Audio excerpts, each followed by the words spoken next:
Jovan Buha! Buha! Yo, I'm Jovan Buha, Lakers reporter for Buha's Block, and happy free agency day. It's an exciting day. Started a little rocky for the Lakers. It's been a interesting 24 hours, we'll say, but things appear to be trending up. I think there's a couple of notable developments that we will be covering today, but wanted to shout out the late night gang. Appreciate the patience. I know I was a couple minutes late, but shout out to everybody in the chat. We already have 200 plus of you. So appreciate you. Shout out to the late night gang right now, the early afternoon gang. So let's get into, I see we already got a question here from Fizzback Chisel, super chat. I will get to that in a second. Want to start with a couple developments here. So late last night, sometime in the evening, got word that Dorian Finney-Smith was likely going to be leaving the Lakers. Been following up on that, talking to a bunch of people, and there are several things out there that there are some different theories as to how this went down, what happened. I don't feel comfortable wading into some of these waters, but what I can say is I think losing DFS is a real loss for the Lakers. One thing I recently invented, and recently in like the last few hours, I'm going to call it the Caruso-Zubac scale. And the Caruso-Zubac scale, those two losses were 5s out of 5, right? Losing Alex Caruso over a matter of a few $1 million and really just misassessing his basketball value, and then trading Ivica Zubac for Mike Muscala. Those are the 5 out of 5, like worst case scenario. I think losing DFS is about a 3, just based on his age. And I think there had been some slippage and decline in his game, but I also think there was really no reason for the Lakers to lose him. They were in the driver's seat. Another thing I want to note is keeping DFS was plan A for the Lakers. So I think there's probably going to be some spinning that comes out in the aftermath of all this, that they had this master plan to go after multiple guys in free agency and open up the non-taxpayer MLE. Keeping DFS was plan A. That failed. They did not. Or the way things are looking, he is going to be going to Houston. I assume at 3 p.m. or 3:01, we're going to get the notification that he's signing a multi-year deal around the non-taxpayer MLE with Houston, and that is the Lakers coming up short when, again, they were in the driver's seat. They had the bird rights. They could have paid him more than Houston could have paid him. And again, I said there's been multiple things out there that I've heard, but the one thing I do feel comfortable sharing is that there is a sense that the Lakers lowballed DFS, and that they were not, both in terms of money and in years, and he was not happy with the offer, and that is why he is likely going to be going to Houston. So wanted to open with that, and I think at first that was looking like a big loss for the Lakers, and a loss that I wasn't sure how they were going to recover from.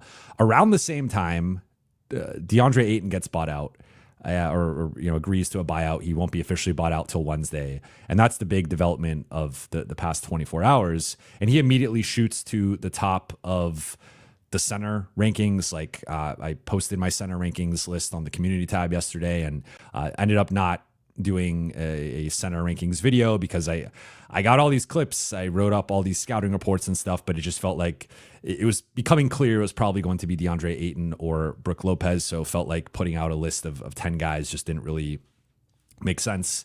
So now that DFS is likely going to be gone, and that Lakers are going to have the non-taxpayer MLE, it opens up a couple things. It opens up the 14.1 non-taxpayer MLE. It also opens up the 5.1 biannual exception. So the Lakers can add potentially up to 3 guys, or they could split it among even more guys, but realistically probably 3 guys for that $19 million. As of right now, they're about $23 million. $23 million under the first apron. So they'd have about 13 players on the roster at that point, and be 1 player short of the minimum. So they'd have to sign 1 more guy, and that would be a vet minimum contract that would bring them to 14. And then they'd be just maybe really like could be like 50,000, could be a few 100,000 below the first apron. So they're going to be pushing up against it most likely.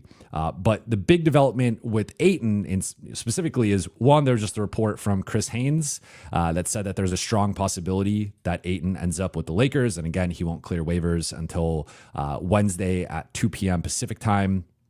But the other thing is that Jake Fisher just reported that Ayton's buyout was for $10 million. And typically, when a player is bought out, they will sign a new contract for the amount that they were bought out for to offset that and to get that money back.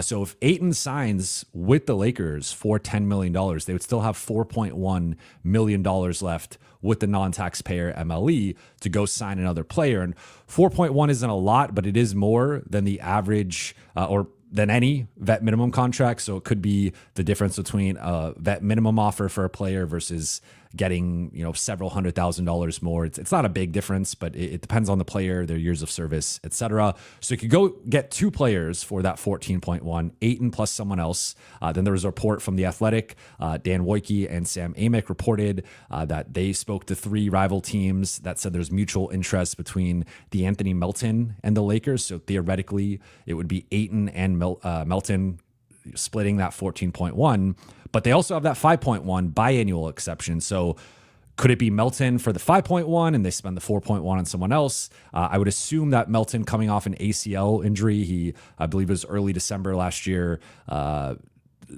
partially tore his left ACL, missed the rest of the season. So I'd assume he's more likely the candidate for the 4.1. But looking at that 5.1, could you get Clint Capella? If his market's more the 5.7 taxpayer MLE, is he willing to take $600,000 less to come play in LA, play for the Lakers, and still be, I think, a featured, between him and Ayton? I don't think they could really play together. Like maybe against, like if they're playing Şengün and Adams, they're playing Houston and they're going with the double center lineup, they can probably play. But in general, I don't think there's enough foot speed there to play those two together or enough spacing. But I think at this point, Clint Capella is more of like a 18 to 22 minute a night type backup, but you still have that 5.1. So it could be Ayton, it could be Melton, could be Capella.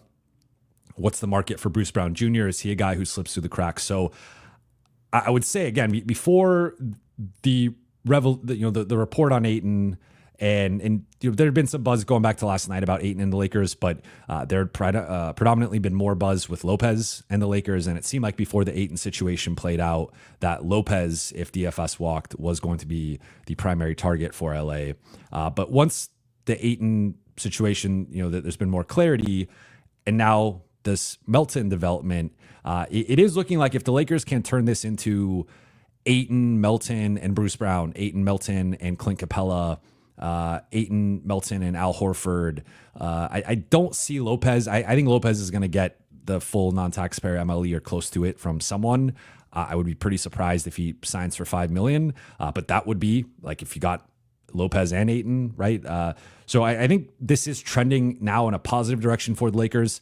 I think a couple things could be true, as I often like to say, where I still think the DFS loss is a big loss. DFS is better than Deandre Melton. He's better than Bruce Brown. He's better than Clint Capella.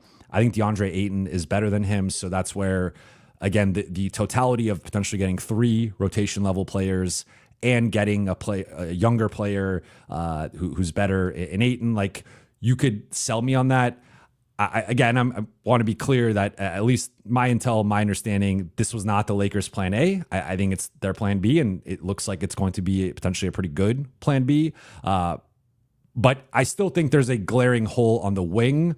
And even if they get a Bruce Brown, even if they get a Deandre Melton, like Deandre Melton's 6'3", and he's coming off of a ACL tear. So I think he can be that point of attack defender. I view him more as a third guard. I view him more as a bench guard than a starter. So I still think there is that starting level hole on the wing. And I also think one of the ripple effects of losing DFS is now it becomes tougher to trade Rui, because I think part of the reason you were okay with trading Rui or potentially okay with trading Rui was because you already, you still had DFS. He was projected to stay at that point. You had Vando. You, of course, had LeBron and Luka. But now, if you lose DFS and you're looking to trade Rui, your front court depth takes a hit at that point. And sure, you might be adding a couple centers. If it's Ayton and Capella, something like that. That's great. Now you have the center position taken care of. You also have Christian Coloco, who's a restricted free agent. But now your front court is a bit shaky depending on who you trade for. And now I can say that I'm hearing the Lakers are trying to trade for a wing and they're scouring the wing market for that. So if you're trading Rui, it's probably going to be for a wing. I just think there's a lot of pressure for you to nail that trade now because you lost DFS and don't have the same depth on the wing. And realistically, like, I guess they could sign an Amir Coffey or maybe a Gary Payton II in addition to a Melton. And like, you're getting some, in Coffey's case, some size and athleticism, and in Payton's case, pretty good perimeter defense, but you're still not like, I think DFS, they're not really replacing him. And that's, I think, going to be a loss in the rotation. It was also a huge part of their small ball success. I've talked about this several times, but their small ball lineups were bad before DFS got there. Once he got there, that small ball front court of DFS, Rui, and LeBron really took off and was effective the rest of the way, before and after the Luka trade. It wasn't just after the Luka trade that they took off as a small ball group. They were good before the Luka trade as well. So a lot, I think two things can be true. I think DFS is a real loss here, but I think the Lakers appear to be rebounding pretty well right now. And we'll see what shakes out in terms of how they use their 14.1 taxpayer MLE. I'll say if they end up using all of it on, let's say Ayton doesn't work out for whatever reason, there's a team, like he wants even more money, like theoretically, he could get back to 10 and go sign the 14.1 with another team and actually make $4 million more. And he'd make a totality of like almost $40 million this season. Let's say the Ayton situation doesn't work out for whatever reason. If they pivot and spend that all on Brook Lopez, now that changes how I view things, because I do view there being a sizable gap between Lopez and Ayton. I think I had Ayton third overall in my center rankings. I had Lopez seventh. Ayton was a tier 2 guy for me. Lopez was a tier 4 guy. So I do view there as a notable gap there, but between Ayton and Lopez. So my tune could quickly sour if the Lakers end up spending that 14.1 on one player and it's not Ayton. If it's Lopez or Capella or Horford, I think that'd be a mistake. And I think that'd be not even necessarily an overpay. I think you could argue Lopez is worth $14 million. I just think for what the Lakers need, they need to get better. They need to get bigger. They need to get deeper. And spending that 14.1 on one player versus splitting it up, I think would be a mistake if it's the wrong player, which to me, Lopez, Capella, Horford, none of them are at the level that it's worth it, in my opinion. So just wanted to open with some thoughts on that. Let's get into the Q&A here. First one from Fizzback Chisel. Thank you for the super chat. Ayton keeping all but $10 million from the Blazers means we could split the non-taxpayer MLE between he and another player for 4.1. Yes. So I just touched on that. I think that's a big development that changes the way I view the DFS departure. Again, I think there's some process issues here with how the Lakers handle that situation. And I think that they've had home court advantage with keeping DFS. He is someone who has a close relationship with Luka. I do not think Luka is going to be happy about losing DFS, but I think with the way things are trending right now, it looks like the Lakers are going to be rebounding on this pretty quickly. Just making sure I'm not missing anything. So I guess they just announced the salary cap, which is interesting. Okay. Next one from Brian. Thank you for the super chat. Any scenario for both Na and Ayton? No. Na is going to get more than the non-taxpayer MLE from either Atlanta or Detroit. So the Lakers are not in a position to pay anybody above the non-taxpayer MLE. So I would say that ship, I don't even want to say has sailed. That ship was never built. Jackson, Jovan, Houston is dominating us this season. Yes, and I'm glad you mentioned this because I think this is a big part of the DFS departure. Is it's not just losing DFS, and I didn't even mention like the Lakers gave up 3 second-round picks for half a season of DFS. And yes, if you want to argue like they're not in this position to get Ayton and Melton, and they wouldn't have been able to use the taxpayer MLE and the biannual. It's an either or, and so having the non-taxpayer and the biannual, that does allow them to add a couple pieces here. But I still think it was bad process in how this got fumbled, mismanaged, whatever with DFS. And then he's going to one of your primary competitors. And I wasn't as sold on Houston being the number 2 team in the West. Like, clearly thought it was arguable. You could put Minnesota up there. They've been to back-to-back conference finals. You could put Denver up there. They have the best player in the world. They gave, for my money, OKC the biggest run in any series. They could have won that series in 5 or 6, really, with how the series played out and how they blew some of those fourth quarters. So I think you could argue like Houston versus Denver versus Minnesota. If they add DFS and with the way adding KD, keeping all their primary young guys, and they're keeping some of their back end rotation guys. They extended Adams, they extended Smith, they renegotiated with Fred VanVleet. Houston has had the offseason or the best offseason so far. I was going to say they're the team of the offseason so far, and I think DFS going there not only weakens the Lakers, but it strengthens a rival team. So it is a big loss.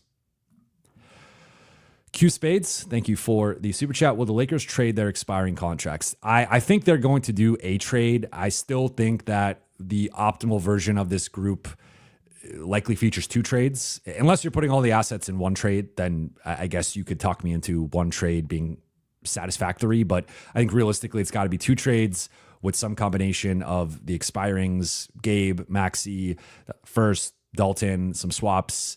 They have 1 second-round pick to trade. If you can cobble together 2 trades out of that, or maybe one bigger trade out of that, then I think that's a shrewd move. If they stand pat and just say, hey, here's DeAndre Ayton, D'Anthony Melton, and Bruce Brown, or Clint Capella, or whoever they add with that other exception, like I don't think that's enough. I think they're deeper, but I think they took a slight hit at the top of the roster, or the top of the depth with losing DFS, because there is a scenario like the alternative here is depending on, and I don't know the timing of when Ayton's buyout was negotiated, because it's interesting that it took almost 24 hours for that number to come out, and maybe they were still, he was testing the market and they were still kind of haggling over what that figure was going to be.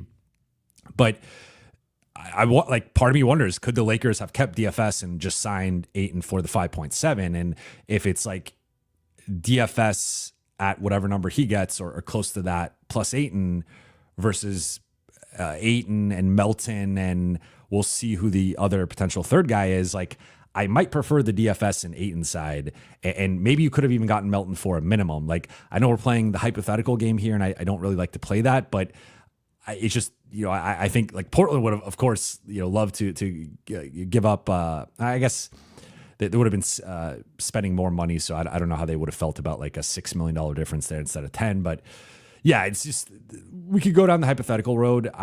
But I think the Lakers have to, like, if they are doing a wing trade, it has to be with the expirings here. Brian, will trades be active tonight? Yes, trades are going to be active. Whether the Lakers are involved remains to be seen, but I do expect, I know Brian Windhorst at ESPN reported that he expects the Lakers to have a new wing by the end of the day via trade. So Wendy's as plugged in as anybody, so I will take that at face value. Demetrius, thank you for super chat. Out of 10, what's the likelihood that there's a DFS sign-in trade? I would say low. 2 or 3. I think he's just leaving. There's really, like, because he's not getting more. The only reason to do a sign and trade would be to get more than the non-taxpayer MLE. If he was getting more, then a sign and trade makes sense, because that's the only way to make that work. If it's just him getting less, which it looks like he'll probably get a little bit less, it would only be doing the Lakers a favor. And I don't think DFS is in the mind state to do the Lakers a favor. I will put it kindly that way. Kevin Brown, thank you for the super chat. Did triggering the hard cap with cash during the draft limit our option to bring DFS back once the lowball offer backfired? No, because the Lakers were never going to go above. So let me take a step back. Them using cash at the draft hard capped them at the second apron, but the Lakers were never going to go above the second apron. That's just not how they operate. And really, there's a lot of reasons to not operate in that way. Like if you have the Boston Celtics starting lineup from last season, or you have this OKC group that is probably going to blow way past the second apron with how valuable their core is, That's one thing, but the Lakers don't have those types of pieces right now in terms of like the top end depth of 5, 6 like starting level guys. So the Lakers were never going to blow past the second apron. They were always going to be under it. It was an unofficial hard cap before. Now it's an official hard cap. So the DFS situation had nothing to do with this. What it had to do with was them lowballing him and trying to get cute with the offer and him not being so happy with that. So among potentially other things that, again, I don't really want to dive into. Gorilla, which Gorilla is trying to get me to dive into. Gorilla, thank you for the super chat. Jovan Buha really screwed up the DFS signing. Again, I've heard different things on this, so I don't really want to get into it because I don't feel comfortable reporting or sharing things that I don't concretely have. The only thing I concretely have is the lowball part of it. So from that perspective, I would say, yes, he screwed it up by lowballing, and I think that was a mistake. And I think we've seen this before from this front office, and it's just interesting the times that they choose to try to nickel and dime versus the times that they choose to spend. Like, I think going back to the Vando extension, they did not need to extend Jared Vanderbilt. That was something that, and even looking at the way that his postseason ended in 2023, he was progressively played off the floor in all 3 series, especially in that Denver series. And yet for some reason, they decided to give him this extension that they didn't need to give. And had they not given him the extension, he probably would have been a minimum player or at most a taxpayer MLE player, not a mid-level, full mid-level or close to full mid-level type player the way that they paid him. Then, with Rui and D'Lo, they gave them contracts that they didn't necessarily have to give them, or at figures that they didn't necessarily have to pay them up to, that teams weren't going to offer or weren't going to match. Yet with Alex Caruso, they don't want to go up to the $9 million or whatever it ended up being, partly because they didn't feel he was good enough. Then with this situation with DFS, they're concerned about how he's going to age and the long term with his ankle and with just he's a 32-year-old combo forward. Like there were some concerns there, which I understand to an extent, but I think you needed to just sign DFS and then figure it out later. And especially with his relationship with Luka and this being a big summer with the Lakers auditioning for Luka to extend, like I thought it was a no-brainer that DFS would be back and that the Lakers would figure this out. And I do think they botched and mismanaged the situation. And I don't think it's going to affect Luka staying or Luka extending. I still think he's going to extend, but I don't think it's the best first impression to start free agency. Again, I think they're rebounding well so far. That's the way that this is looking, but we got about 5 minutes here until free agency starts. Young Claire, so you're hearing more Ayton than Lopez. Yeah, that's the way that things have shifted since last night. There was a lot of Lopez buzz yesterday. Like once DFS was looking like he was gone, there's a lot of Lopez buzz. And maybe Lopez for the 5.7. Then it's shifted more so Ayton. And also worth noting that Ayton and Luka have the same agency, same draft as well. Young Claire, again, thank you for the super chat. What wings do you see /hear LA looking at? No, I can't, or let me take, I have not heard any specific names other than, obviously Wiggins was a name that they had inquired about recently, but no, I have no real names to give you guys, just that they're looking at wings. To the any truth to the rumor, Rob tried to tank DFS's value. I'm going to sidestep this question. You could read into that what you want, but I'm going to sidestep it. But I appreciate the super chat. Mr. Messenger, thank you for the super chat. Would you rather have DA Melton and a 5.1 player and trade assets for a wing, or DFS Claxton and a 5.7 player? I would much rather have DFS Claxton and a 5.7 player. Not even close. I think Claxton, it still is my top center player. I think he's straight up better than Deandre Ayton. He's a better lob threat. He's more switchable defender. I think he fits more of what the Lakers need. I also think he's like one issue with Ayton that I laid out last night. He averaged more turnovers than assists last season, and I think Claxton has a little bit more juice. Like he could go coast to coast, he can fake dribble handoffs and drive. So I think Claxton to me is clearly a better player. I know there's some data and stuff that might suggest DA is the better player, but I think it's Claxton. And then DFS is better than Melton. and then a 5.7 player is theoretically better than a 5.1 player. So I think this is a no-brainer, in my opinion, to have the latter package. Ryan Lucas, thank you for the super chat. Seems to play as Ayton and Brook plus a wing trade. I mean, if they could swing Ayton and Brook, they're cooking. I don't know. I don't. Sorry, I'm checking my phone.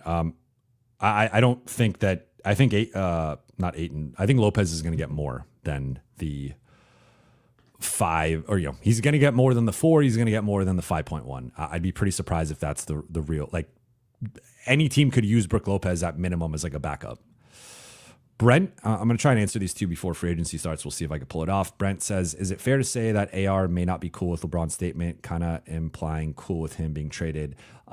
Appreciate the super chat. I wouldn't necessarily say that in terms of LeBron co-signing Austin being traded. I think it's more so LeBron implying that if the Lakers aren't putting everything on the table in terms of trades, that he doesn't feel like they are going for it. And clearly, I believe Dan Wojcicki of The Athletic wrote this, and like I've been talking about this as well, that there is a sense that the Lakers are trying to keep their cap sheet clean for next summer when they could have upwards of $80 million in cap space. And if they are going to prioritize shorter term deals in free agency and not making any trades for long-term salary for next summer, I don't want to say you're punting on next season, but you're not trying to maximize next season. And if LeBron only has 1 year left or 2 years left, he can't really afford to be wasting a season. And for those who, I guess now it's a little bit different since DFS, the situation is looking like it's going to play out with him going elsewhere. But like, even if it was LeBron taking a pay cut to open up the non-taxpayer MLE,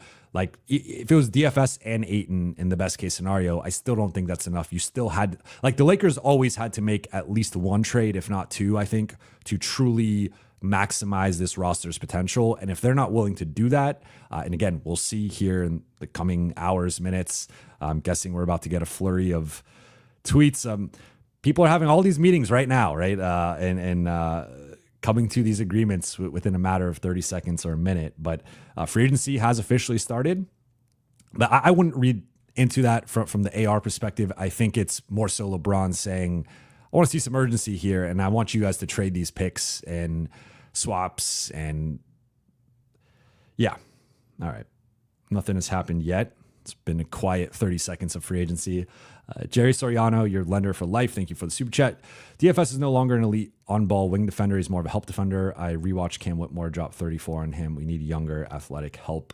I agree on he's not an elite on-ball wing defender. That's why I viewed him as more of a bench player, which $15 million for $15 million a year for a seventh man, I think is more than fair value. That's appropriate value. He is more of a help defender, and I think he was a key for the small ball groups, and that's where his rim protection, like he had really good rim protection stats. I've talked about it before, where he has a really good ability to strip guys or to contest them, verticality without fouling. So also a big box out guy, like never going to put big rebounding numbers up necessarily, but is a big box out guy in terms of facilitating rebounds for his teammates. So there's certainly a chance that 2 years from now, the DFS contract wouldn't look great. But I think in the short term, if the Lakers are trying to contend around Luka and LeBron and Austin over the next year or two, I think DFS fit in that window. And especially compared to a guy look, I like Melton. I'm a USC guy. He's a USC guy. I think he's really improved as a shooter, but coming off an ACL injury, there's always a little bit of risk there. We've seen that movie with Kendrick Nunn, Gabe Vincent, guys coming off injuries from other situations. It's just, it can be a little dicey. All right. Anything, it's quiet.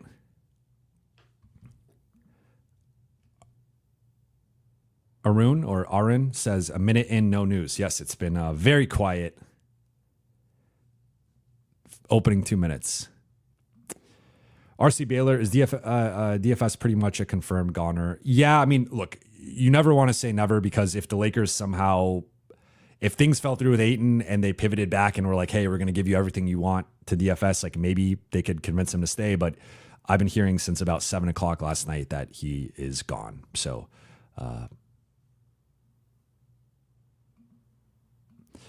Robert De La Torre, Kessler trade dead. I don't think it was ever really alive, to be honest. I just don't think the Lakers have enough. I think they would have had to do a separate trade to get a pick back and then put that in. But I've said this now multiple times.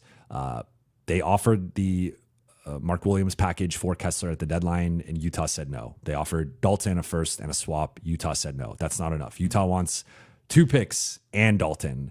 Lakers don't have that. So I don't think it's really on the table. Mike Jones says Ayton is better than Kessler by far. I strongly disagree here. Kessler is a better rebounder. He's a better finisher. He's a better rim protector. Ayton's more mobile and he's more skilled. He's got better range, better touch, more skilled offensive player. But in terms of pure like dunking and finishing around the rim, Ayton is a really good, efficient finisher. So like that's probably close in that range, but Walker Kessler is more of a lob threat. But also he's a better rim protector. He's a bigger player. Better rebounder for sure. So I think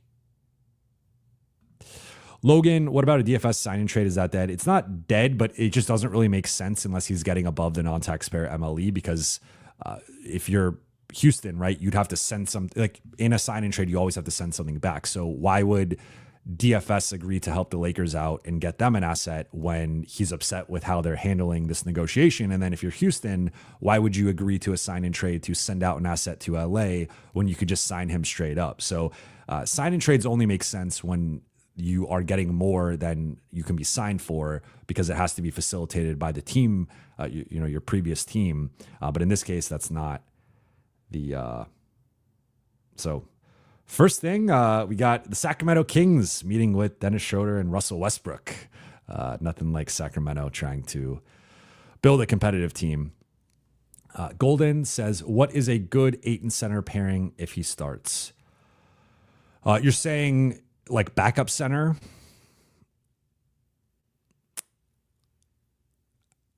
I mean, I think he's flexible and versatile enough where I don't have like a strong preference. Like you could talk me into Lopez as a floor spacing, rim protecting big off the bench. You could also talk me into Capella being a little bit more of what the Lakers need on paper, but obviously not having the skill and being more of an aging veteran compared to like where Ayton is. So I think either one of those would work. I liked Daron Sharp, but he ended up going back to Brooklyn. So yeah.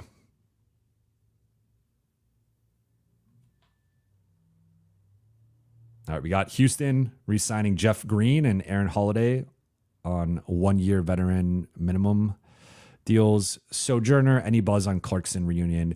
I've not heard anything. Now, he is a Clutch Sports client. He's got the relationship and history with LeBron. Maybe he can make sense for that 5.1. I don't see him signing for anything less, and I think he could probably get more. I mean, to me, he's probably more of a non-taxpayer candidate, but I also don't know if they really need Clarkson, especially if they're adding Melton. Like I think they need more perimeter size and defense, and he doesn't check those boxes.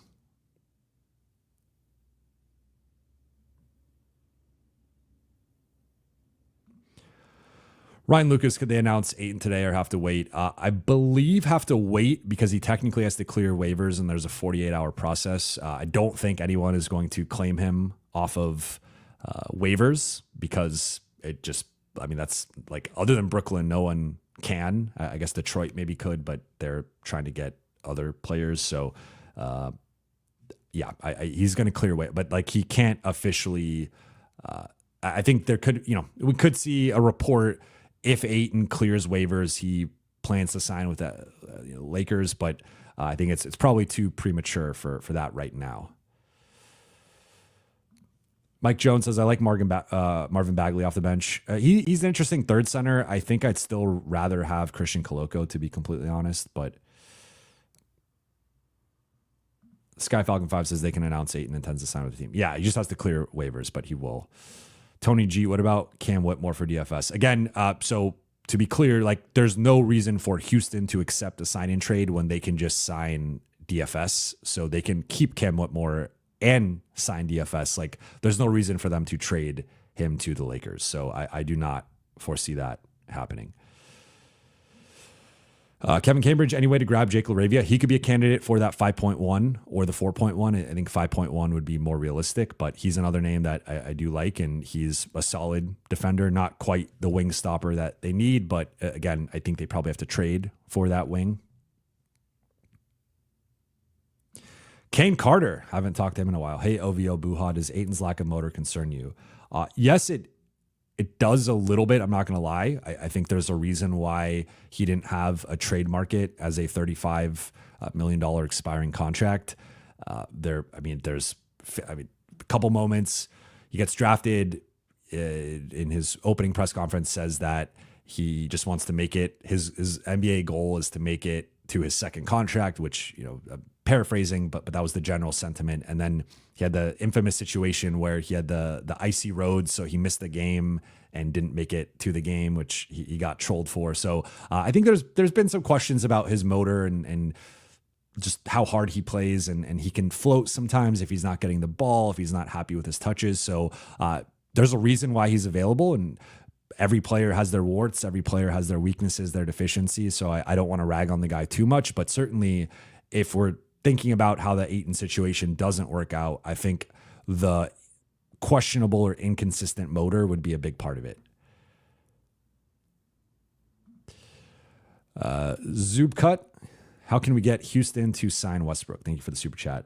Maybe it happens. It could happen, but they're on such a heater right now that they would somehow turn Westbrook back, turn the clock back with him. I don't know. I think they don't do that. Kevin Cambridge, can we buy some seconds? We got to replace them 3 that we gifted to Brooklyn. They can get them in a trade. If they're doing some type of salary dump, they could get some seconds back or something like that. But I don't think you could just straight up buy a second unless it's within the draft. Could be wrong on that, but that's my understanding. Mike Jones says, Gary on a vet man, he's scrappy, plays a lot of defense, or Gary Trent Jr. I think you're talking about Gary Harris. I think Gary Trent Jr. is going to get more than the minimum, and will probably get more.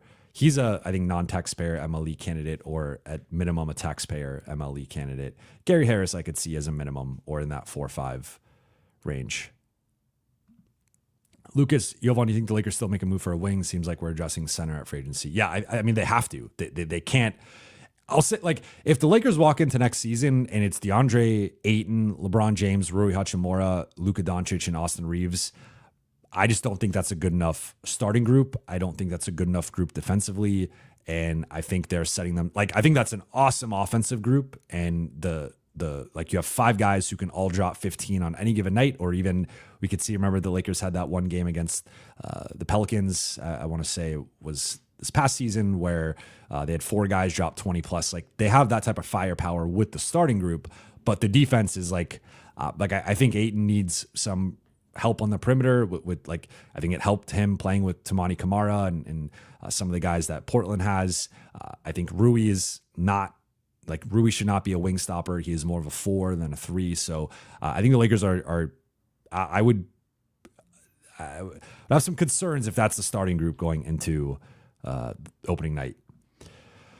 Best to Brian, thank you for the super chat. Looking forward to the Bob Myers era after this free agency period. LOL, but in all seriousness, is this free agency period an audition for Rob? I would say so. I mean, I don't see why it wouldn't be. I think I mentioned after the sale, I think every department and area of the Lakers organization is going to be under examination. It's going to be a bit of a blank slate in terms of standing with the new ownership. And I think for now, the goal is preserving continuity and not disrupting things. That's in part why they want to keep Jeannie Buss as the governor for the foreseeable future. But if this offseason doesn't go well, and then LeBron's not happy with the roster, Luka's potentially not happy with the roster, and next year they flame out again, I think they have to have some real conversations about where things went wrong this summer. So I do think it's an audition period to an extent. Still nothing. We're 12 minutes in. I guess I picked the wrong time to go live. D.A. Barricus, do you buy that LeBron has no trade market? I don't. I think... I think it's difficult to trade for his contract. I think that is true. And I think that should be the way that it's framed, like the 53 or 52.6 plus potentially throwing in Bronny's contract. So like 55-ish million. That is difficult for any team to figure out a way to maneuver, especially a team like Cleveland, who's a second apron team. So it's a very difficult contract or contracts to trade for, but I would not say he has no trade market. What I would say is that just the list of teams that make sense, there's a reason why I listed out 4 teams that I think make sense, which would be Cleveland, New York, Dallas, and Golden State. I referenced that I've heard some Dallas buzz of if LeBron asks out and if he demands a trade, Dallas would be one of those teams that would be on his list that he would have interest in playing in. That got aggregated and taken out of context into me saying he's going to Dallas. I did not say he's going to Dallas. I think LeBron is staying. I think we're 4 months from now when it's opening night for the 2025-26 season, I think LeBron is going to be a Laker.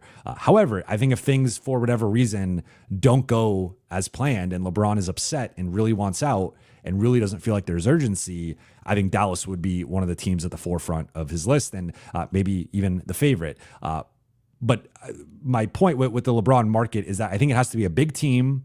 It has to be a team that's at least a playoff team, if not a contending type team, a team that could contend with adding LeBron, a team that has the salary to take LeBron on and not take too much of a step back by swapping depth or even stars for LeBron. So like checking those boxes is difficult. But that's where, again, I see Cleveland, 64 wins last year. They have the top end talent with Mitchell and Mobley. We'll see if that would be, I mean, it's hard for them because they're a second apron team, but is that Allen? Is that Garland? Is it a 3-team trade? Like it would be a little complicated. Dallas, they have a bevy of two-way role players who, they could keep the primary guys of Flag, AD, Kyrie, Lively, and trade just about anybody else to appease the Lakers and maybe throw in a pick. And that, I think, would be close to what LeBron's value probably is. There's Golden State, who could trade Jimmy, just a straight up swap. And there's also New York, who could do a cat swap, or they could do something like Bridges or Anunoby with like Robinson and Deuce McBride and get to the money that way. So there's different ways it could play out, but I think, to be clear, I expect LeBron to not formally ask out. I don't expect him to demand a trade, and I expect him to remain a Laker. I think this is just him trying to put some pressure, exert some of that on the Lakers and get them to make a trade. Kevin Cambridge says, I don't think teams will give us seconds for Maxey or Gabe, but prayers up.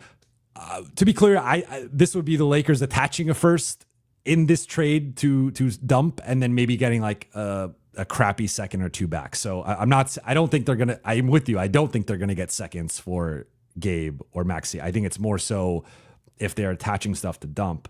So we got Triple J, 5-year, $240 million extension. So he is off the board for the Lakers in terms of a big that they could trade for. Rich, thank you for the super chat. Any chance Luka steps in to stop DFS trade? Well, they're not trading DFS. He's just walking. But I think that I will say I've heard that Luka did express he wanted DFS to stay and that he wanted the Lakers to keep him. So again, not the best start to free agency when you have your new superstar saying he wants something and that doesn't play out the way that he wants. But I think if Luka could have changed things, he would have, but it's too late. Jerry Soriano, your lender for life. I'm hearing losing DFS opens up a trade exception. If they sign and trade him, it opens up a trade exception. If they don't, then no, they just lose him. Baxter 007, should we realistically be optimistic about the Lakers in free agency? All signs point to bad. I wouldn't go bad too. Like, I think it's premature to say things are bad. If they get Ayton, Melton, and someone else, I think it's a pretty solid free agency. It's not like a home run, but it's solid to good. But it remains to be seen who they get.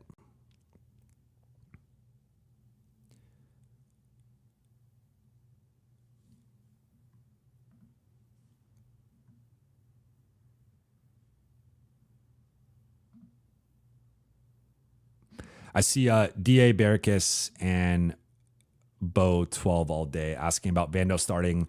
I mean, I guess, to be honest, like, I don't know how you guys feel, but I don't think Vando played like a starting level player last year. I think to me, he played like a back end rotation guy. So I think from a talent perspective, going from Rui to Vando is a pretty big downgrade, even with the obvious fit boost defensively from Vando. But there's some real offensive concerns with Vando. Like he really regressed last season. The Tar Heel 2010 J, go get Ujiri Walter. I would say Masai is not. I feel like he's not had his fastball the last few years. Not saying he's not worth talking to, not saying he's not worth hiring, but I feel like I've been a little confused by Toronto's direction or lack thereof over the last few seasons. So I just wonder what his headspace has been and what his appetite is for staying in the president of basketball operations business. But of course, he has the track record.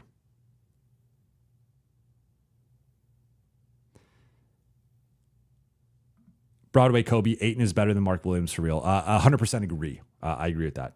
And you're getting him for part of the non-taxpayer MLE, so it's a better deal. You don't have to trade Dalton or the first.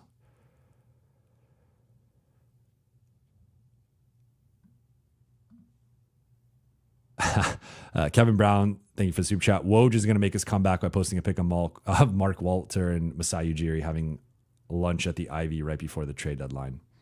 That would be epic. See you guys all talking JJJ. Ernesto, preference on full MLE, Ayton or DFS? I think Ayton is a better player. He's also younger. So if it was a choice directly between those two, I lean Ayton. The issue is you gave up 3 seconds for DFS. I also think there was a scenario in which you could have gotten both, and that's seemingly not going to play out. So got Santi Aldama, 3 years, 52.5 back to Memphis.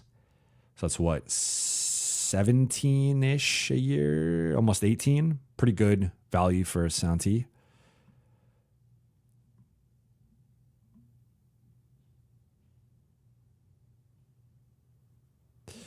Britton says, I trust Vando bounce back year. He's got to stay healthy. I think that's the biggest thing. He's also got to work on his catching and finishing. I know for those of you who've been listening to me for a while, I say this every time I talk about Vando, but of course the spacing is a big issue where just teams don't guard him. They ignore him. They'll put their worst defender or center on him and just play off of him. That's a big issue. But I think the bigger issue is that his catching and finishing in traffic, or even sometimes when open with putbacks and stuff, it's just not to the level that it needs to be. His finishing has been on the decline if you look at his year-over-year numbers. So that's something that's a bit concerning for me.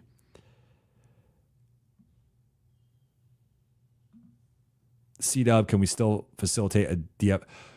So I'm going to say, again, there's no real reason, unless Houston wants to give DFS more than the non-taxpayer MLE, which right now the indications are that's not how this is playing out. There's no reason for Houston and DFS to help the Lakers out and do a sign and trade. Like, if anything, it actually makes negative sense. It makes no sense for them to help the Lakers. Like, they are a rival. So DFS leaving and the Lakers getting nothing screws the Lakers and helps Houston.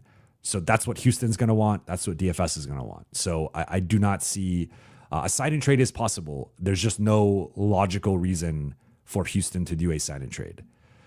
Jatan, thank you for the super chat. I saw a meme that shows David Stern, 30 years, 8 different champions. Adam Silver, 12 years, 9 champions, in parentheses, parity. Is it possible to the Lakers to go far in this new parity-driven league?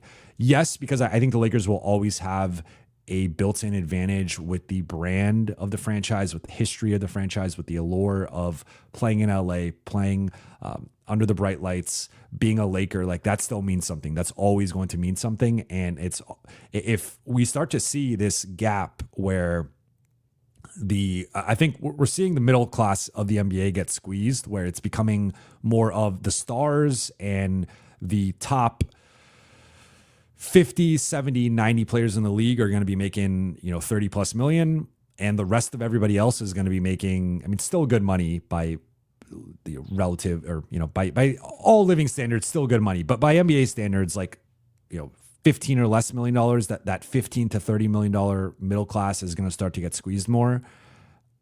Then it becomes more like if I'm going to get paid $5 million or $10 million by all 30 teams in the league, I'm gonna pick LA. I'm gonna pick the Lakers. Like the LA is still like the off-season capital of the NBA for most teams. Even a lot of stars have off-season apartments, condos, houses in LA. They're in LA to play in the Drew League. They're in LA for the UCLA runs. They're in LA to train with people. So LA is still a big destination in the NBA, and more so, of course, the Lakers than the Clippers. So I still think the Lakers will always have that aura and that appeal to players. So, yes, it becomes roster building in general becomes more difficult under this new CBA, the new structure, and it does become more difficult to keep guys. But in general, I think the market will correct itself, and I think the Lakers will always be relevant and have certain advantages.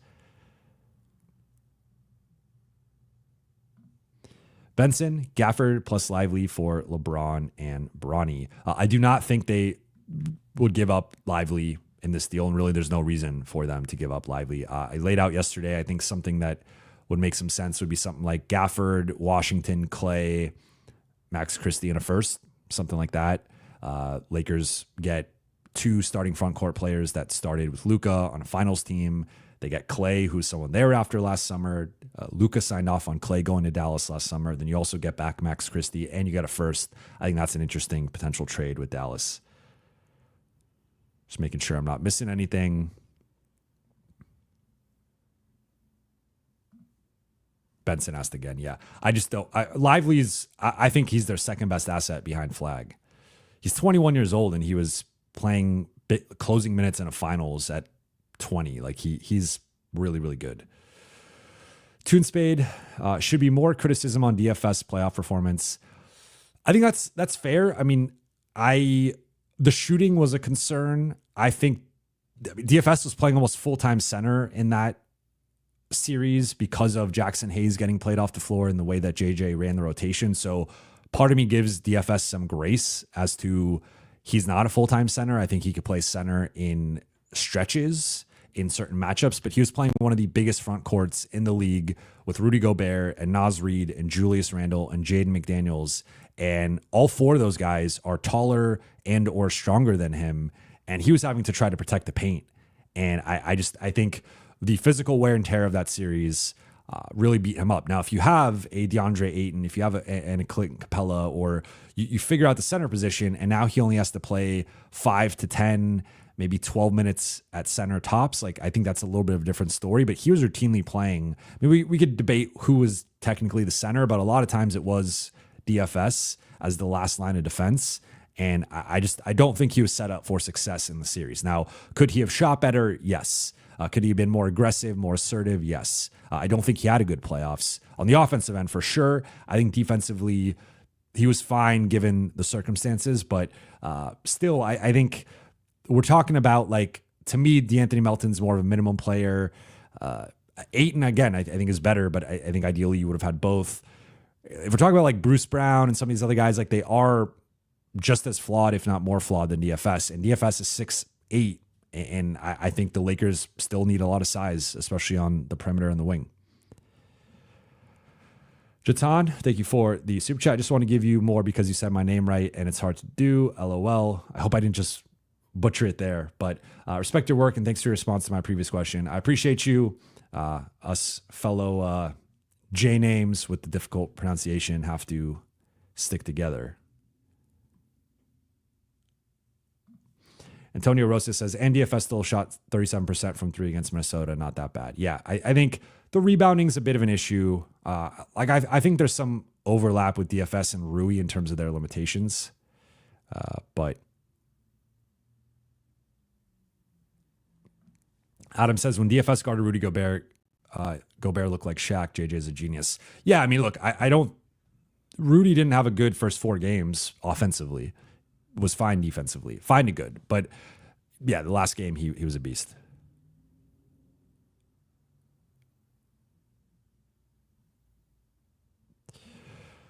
Delhi ranking gaming. Maxi makes 10 million. I say dump that salary. Yeah, that should be priority number one, is dumping Maxi.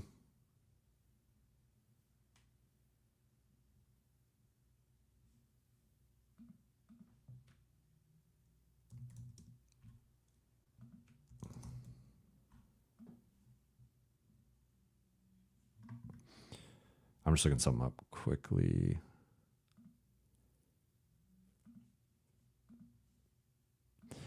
Elaine says DFS never guarded center. It was Rui or Braun. Well, he was on Gobert a bit, but yeah, I guess I mean, they put him sometimes on Ant. They put him on a bunch, Randall. But yeah, I guess according to Basketball Reference, he primarily played power forward in the playoffs. 91% of his minutes. I was looking that up. And then in the regular season, it was 76 at power forward.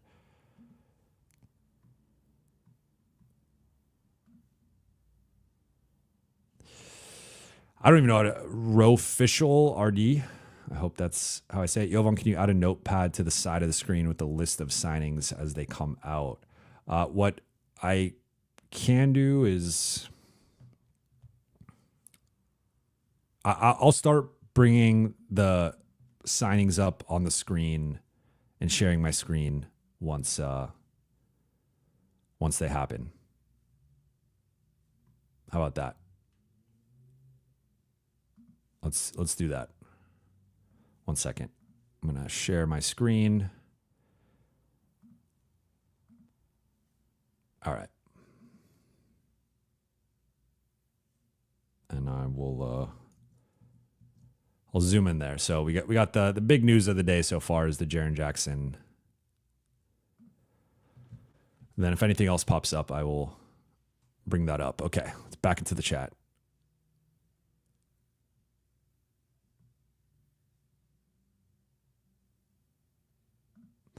Darth Dan says, super quiet. You think the league told people not to announce right away?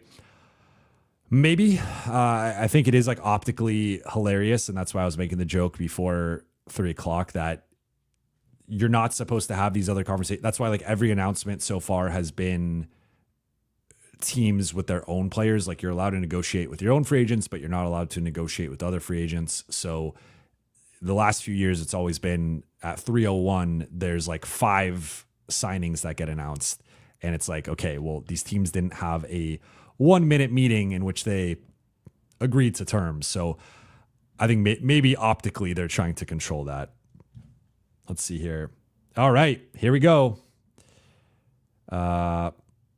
Free agent forward Dorian Finney-Smith has agreed to a 4-year, $53 million deal with the Houston Rockets. Sources tell ESPN. Finney-Smith's agent, Michael Tellum of XL Sports, negotiated terms of the deal tonight with the Lakers. With Lakers. Freudian slip there. With Rockets executives for the 3-and-D wing. So DFS is officially gone. There it is. All right, I'm going to tweet something quickly, so I'm going to stop sharing my screen as I...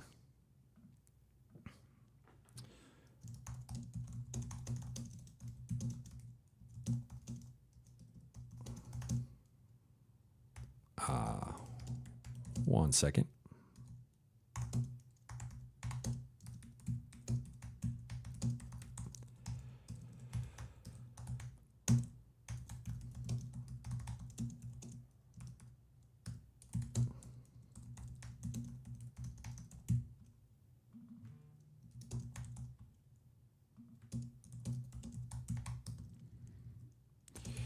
This is, I mean, this was the way it was trending, but now it's official.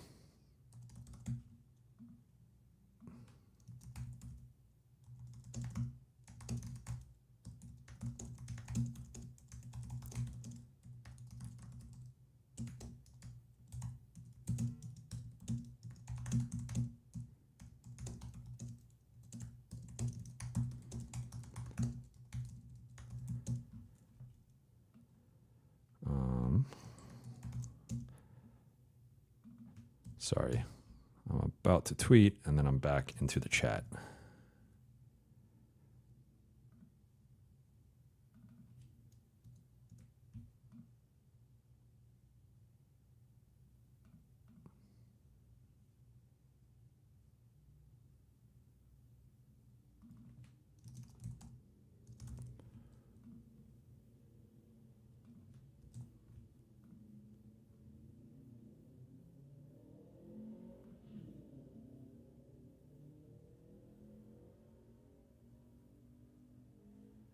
All right. We got B-Ball Reed, 2 years, 11 million. My tweet, for those who don't follow me or who haven't seen it, I just said huge loss for the Lakers on multiple fronts, weakens their perimeter defense, or perimeter depth and defense, and strengthens their rivals. They also lose one of Luka's favorite teammates. We'll see how they bounce back with their 14.1 million non-taxpayer MLE and 5.1 million BAE. All right. Jay Spares, thank you for the super chat, says, I don't care about losing DFS conceptually. I hate the constant letting people walk for nothing, malpractice from the front office. That's part of my issue here too, is just the constant losing assets for nothing, whether it's DFS, whether it's Alex Caruso, whether it's Malik Beasley and Mo Bamba.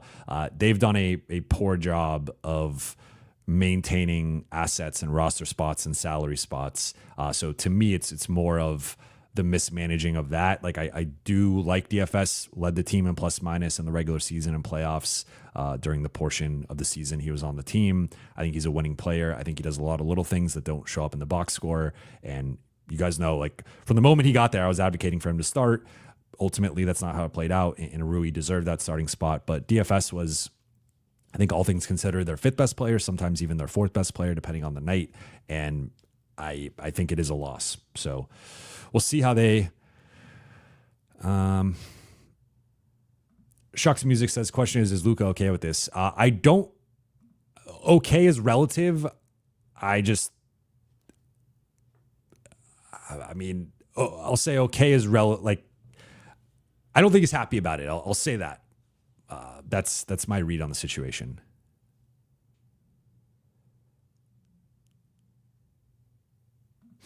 Christopher Counts says, this dude just came off ankle injury. Yes, this is true, and he just had surgery, but he was dealing with that all of last season, so I actually think it hampered his mobility, and he's expected to make a full recovery by the start of the season. So, of course, there is some risk there with that, but I also think just if we take a step back here, if you're Luka, like, this is your dude. This is one of your closest teammates that you played with. This is the guy you've literally played the most NBA games with in your NBA career. You were a big fan of his, and they did not retain him. And again, it could come out that Luka signed off on it or Luka was okay with it.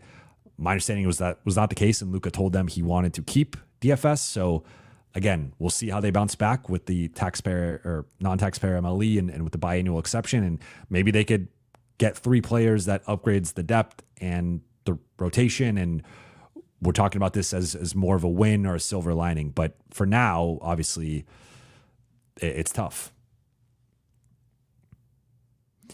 Faulkner X, DFS was a good locker room guy too. I mentioned this, like DFS came in and changed the culture, I could say, as someone who went to every game. I missed a few games last year, but pretty much every game last year, including your post Luka every game, post DFS most games. I might have missed a couple. Every playoff game, like I was in the locker room when these guys were interacting, and DFS was the levity in the locker room. He was the loudmouth. This was, I talked about this several times during the season. This was a relatively quiet group. This was a relatively introverted group outside of LeBron and AD. Then after the AD trade, really just LeBron being the primary voice. But then DFS stepped in and immediately became a respected voice in that locker room, and was a guy who would crack jokes, was a guy who would call people out in a productive way. And I think they're going to miss that. Like, I think he had a real impact on the locker room culture in a positive way that, again, we could look at the plus minus, we could look at the defense, we could look at the versatility. I think those are all important things as well. Even the relationship with Luka, that's all important. But I also think there was a locker room component that it's hard to quantify what that does. And I don't think that contract's ridiculous. Like the 4th year, yeah, I don't love it, but yeah. Shocks Music, so who's a realistic wing option now to take DFS's place? In free agency, I don't think there's anybody. I do not see a realistic wing option for the Lakers, especially if they're getting Ayton and Melton. It's going to have to be a trade.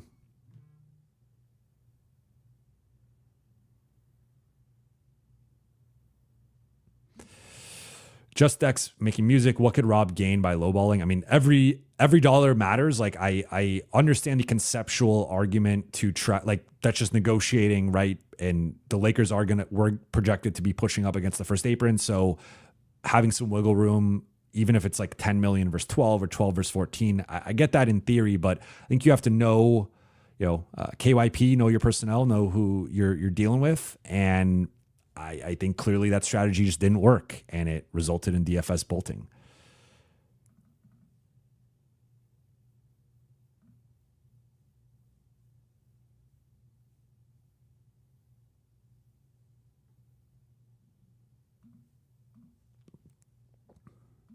Logan Walters, Wiggins is still realistic. Yeah, Wiggins is still in play, but they want a lot. Jerry Soriano, thank you for super chat. If DFS already lost foot speed at 32.4, at 32, 4-year deal is, yeah, but I would also, like, I think sometimes we, like, it's one thing if this is like a player who was making 30, 40, $50 million a year and you're worried about how they're going to age. Like, that's a real contract that you might not be able to get off of, like Bradley Beal, like, right. Like there are ranges where if a player's making a certain amount of money and they start to slip, you're kind of screwed. I don't think DFS making what's averaging out to 4 years, 53 million. I just, 53 million. So that's that's like about $13 million a year, a little bit over. Like, I don't think that's ridiculous for DFS. It's not some, I think he's going to be well worth that for at least the next couple of years. And then maybe starting year 3, there's some concerns, but I think it's more about what it looks like. Carlos says sign and trade for not possible. No, it is not possible. Just making sure I haven't missed anything else. We'll go back to this just to.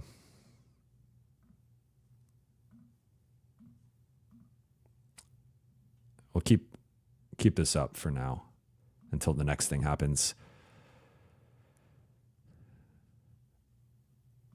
L Boogie says we simping off not giving a 32-year-old 4 years. I would say that's a pretty short-sighted viewpoint on the situation. I think the bigger issue is the Lakers traded 3 second-round picks for nothing. They're getting the $14 million, but exception. But I think they mismanaged the situation.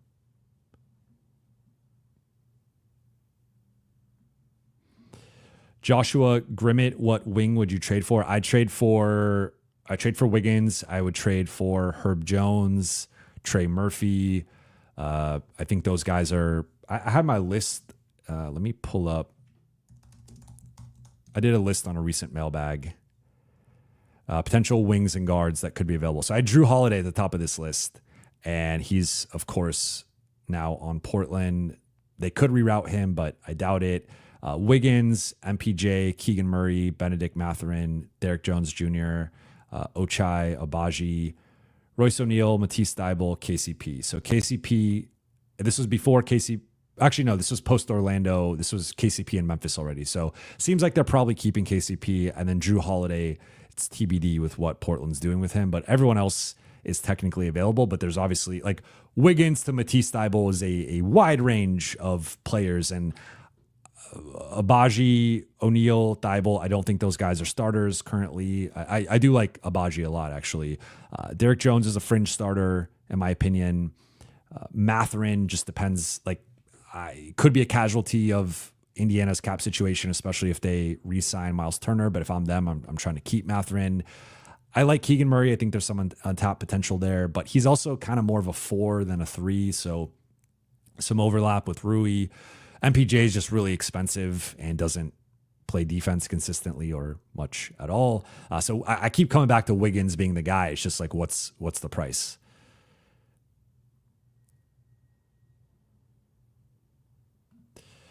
Richard Rhodes, Adu going to get a real min? I think so. He should.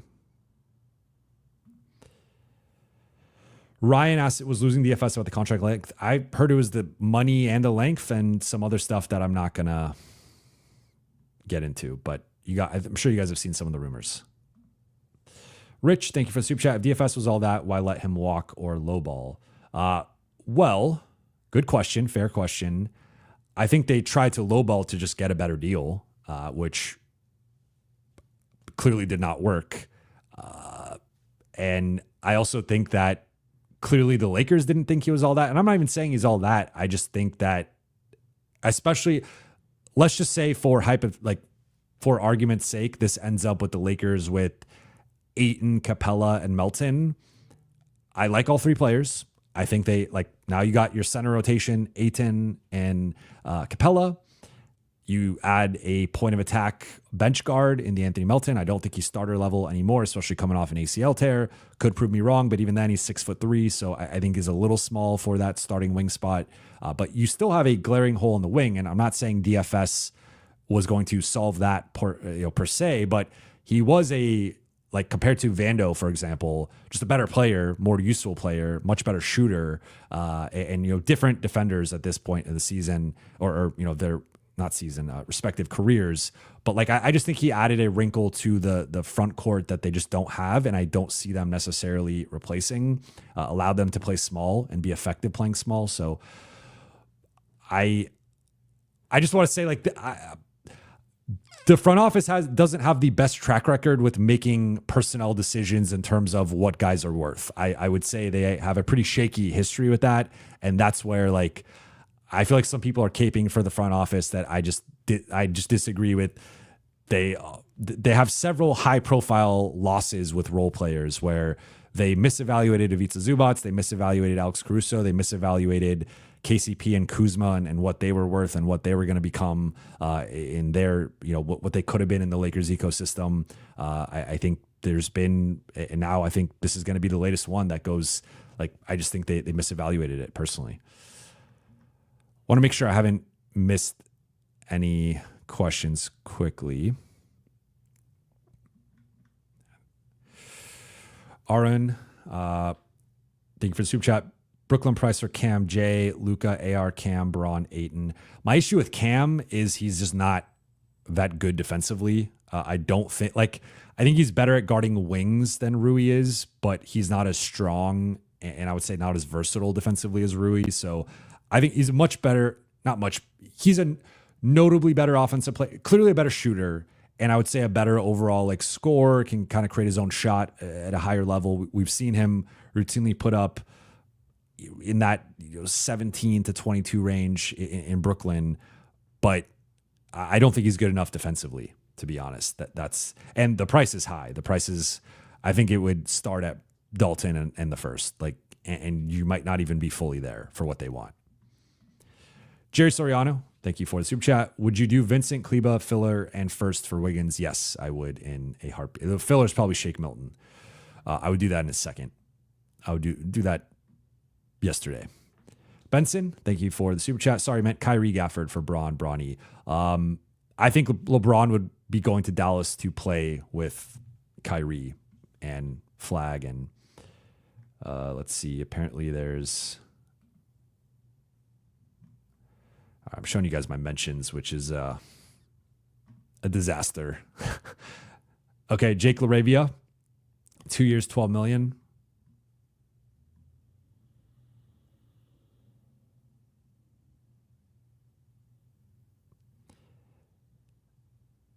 I guess Cole Anthony's gonna have a buyout. Jeff Gu, sign Ayton, trade Rui and Kleba for Jeremy Grant. Jeremy Grant. Those who are OG watchers and listeners know about my complicated history with Jeremy Grant. There was a point, I would say more than a year ago, I would say toward the end of the 23-24 season when I was all in on LA trading for Jeremy Grant. I think at one point I advocated for 2 firsts for him, which in retrospect is one of my worst takes. Then last summer, I was open to a first for him. But I think at this point, I'd honestly rather have Rui, especially just when I think Rui had a better year than Jeremy Grant. I also think Rui, based on the contract situation, I'd rather have than Jeremy Grant. So I think Jeremy Grant could be, I had Anthony Irwin on earlier in the offseason. We talked about John Collins and him potentially having that impact of going to a good team, going to a contender, and being that missing front court piece. I think Jeremy Grant could be that for a certain team, but I don't think it's the Lakers. He also had like the worst auditions against the Lakers last season. Remember, he had like a 2-game stretch where he went something like 2 for 15 or whatever against LA, and just really did not look good. All right, catching up here on the chat.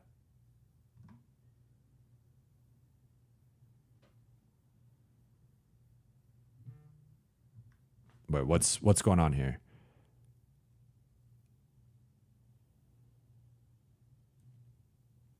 So Lakers got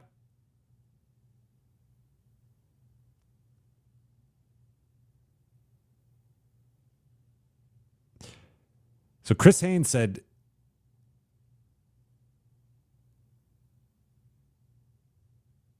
okay, Sham said LaRavia to the Lakers. All right. So this is what, 2 years, 12 million. So that's, I'm guessing, part of the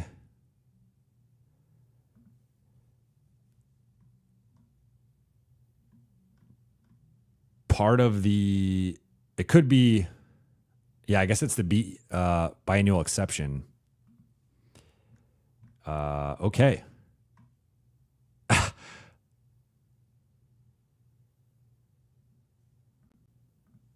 Let's pull up Jake LaRavia's. So of note, Jake LaRavia is represented by the same agent as Austin Reeves, same agents. Let's pull up his page. So I guess we were wondering who that third guy was going to be. It looks like it's going to be Ayton, Melton, and LaRavia.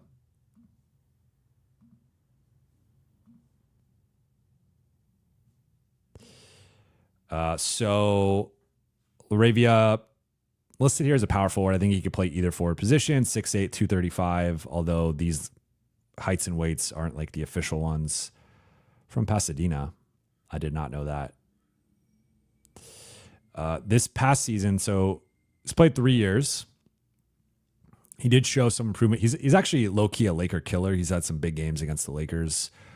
He shot 42.3% on threes last year, 44.4% in Memphis, 38.5% in Sacramento. Let's look at his ed. We'll look at per 36. This past year, 12 points a game, 7 rebounds, 4 assists. He is like a do-it-all forward, can ball handle, can create, play make a bit, solid rebounder, really good shooter. I would say above average defender. I would not qualify him as a stopper. PER is below average. True shooting percentage is good. Rebound percentage is okay. Assist percentage is good, especially for a non-primary ball handler. Turnover percentage is a little high. Usage is low. Win shares, okay. And then let's look at his shooting. So last year, average shot distance was 14.5 feet. Started to shoot inside the arc more. 61% at the rim is solid. Not like solid to good. It's not great. It's not elite, but solid. 48% 3 to 10 feet. That's good. 25% 10 to 16 feet. Not good. 25% 16 to 3-point line. Not good. 42% on threes. Very good. And 38% on corner threes. I assume that will be better with the Lakers. So in terms of Kevin Cambridge, hashtag white boy summer.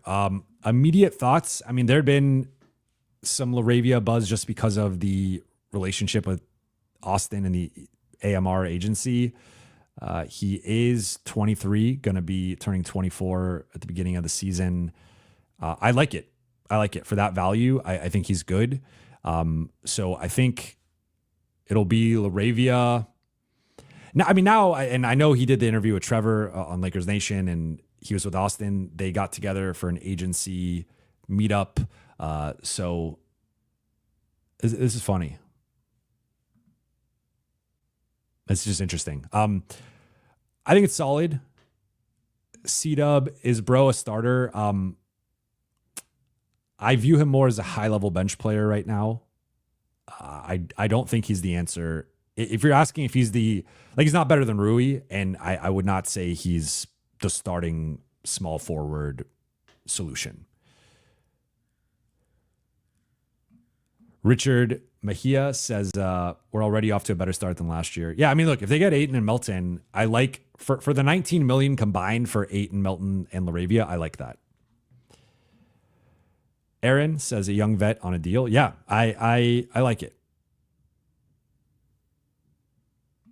Can he defend? I would say he's an above average defender. He's not a liability, but I wouldn't qualify him as a stopper. I'm going to look up some of his stats here quickly.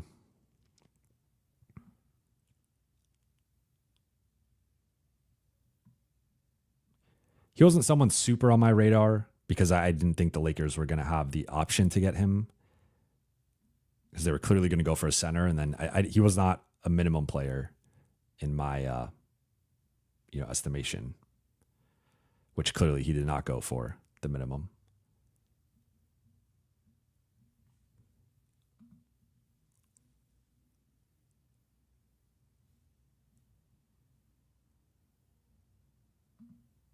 No, not this one. K-Me Rowe, Lakers can trade Jake soon if they want. Believe he will be trade eligible December 15th. Dick's Insider, what's his role? His role, I think, will be, he's a shooter, and he is a bit of a ball handling, playmaking, bigger forward off the bench. So I think he can come in. I mean, I think he could be a bench scorer. I think he can be in some of those lineups with Luka or LeBron and some shooting.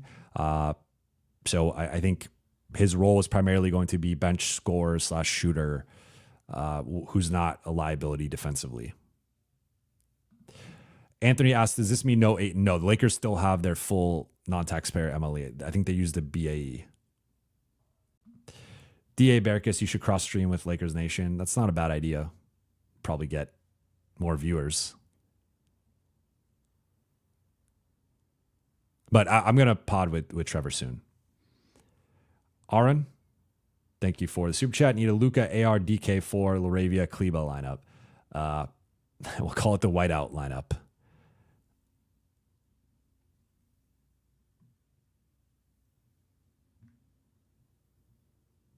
I guess I missed something that I was supposed to read again.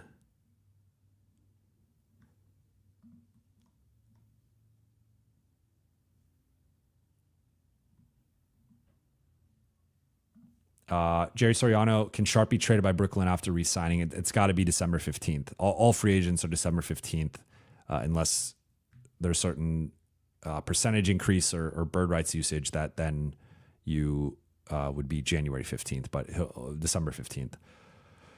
Jerry Soriano again. Lakers need upside pickups. Example, UCLA, Johnny Juzang. I don't know why I can never say his last name. It always gives me trouble. I agree, but they're running out of roster spots, assuming they sign Ayton and Melton. Aaron, I did the whiteout lineup already.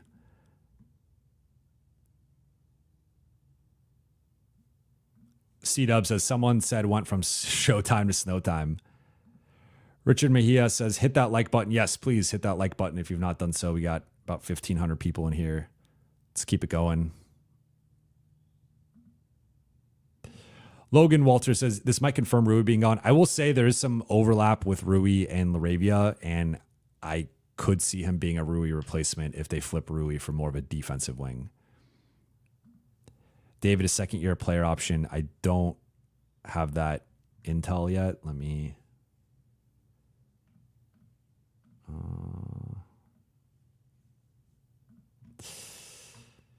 let's see.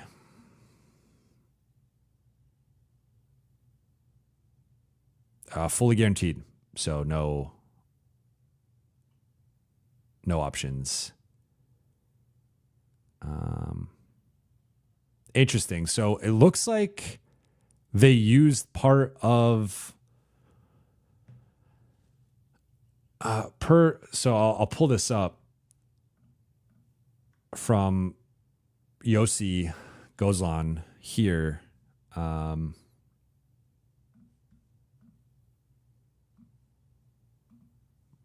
He says 2 years, $12 million for Jake LaRavia would be slightly above the taxpayer portion, 2 years, 11.7 of the mid-level exception. This would officially hard cap the Lakers to the $195.9 million first apron. Biannual is 2 years, $10.5 million, which also hard caps. So this would indicate that the Lakers are actually using part of the non-taxpayer, which if it's usually a raise in the second year, so it might be something more like, could be like 5.5, 6.5, or like 5.7, something like that. But that might mean Ayton, if he is coming for part of the non-taxpayer MLE, would be taking even more of a pay cut than the 10 million. So that's something to monitor here that I don't have insight in yet.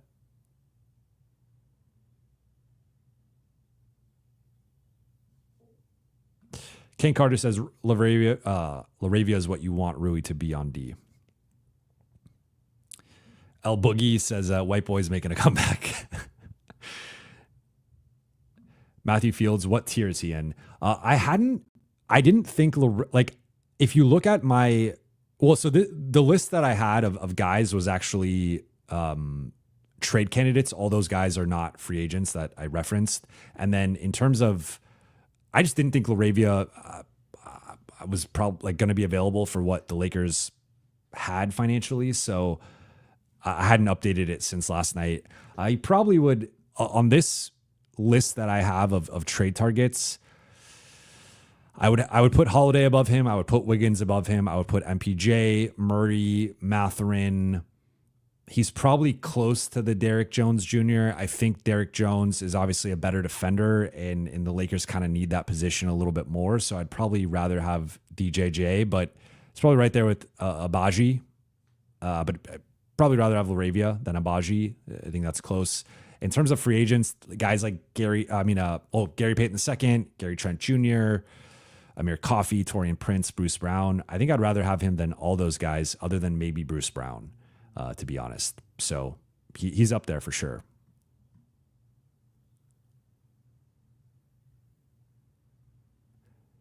Mike Jones does not like my takes. Says LaRavia not better than Gary Harris, Gary Trent, Bruce Brown. He's like one of the. I would say Gary Trent and Bruce Brown are better.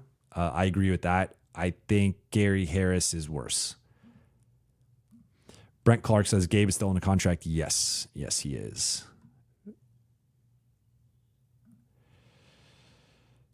Let me. Tech says, does signing Jake affect our chances at Ayton? Not necessarily. It does look like they used part of the non-taxpayer MLE, which means that Ayton would have to take a slight discount, but that shouldn't be. I mean, if it's a $1 million difference, it's not too much of a discount. So I don't think so as of right now. Danica says DFS leaving especially stings for Luka, and I think it's clear what direction the team wants to go. They want to go young. How competitive do you think they'll be next season? It's hard for me to answer this without knowing the full context of the roster.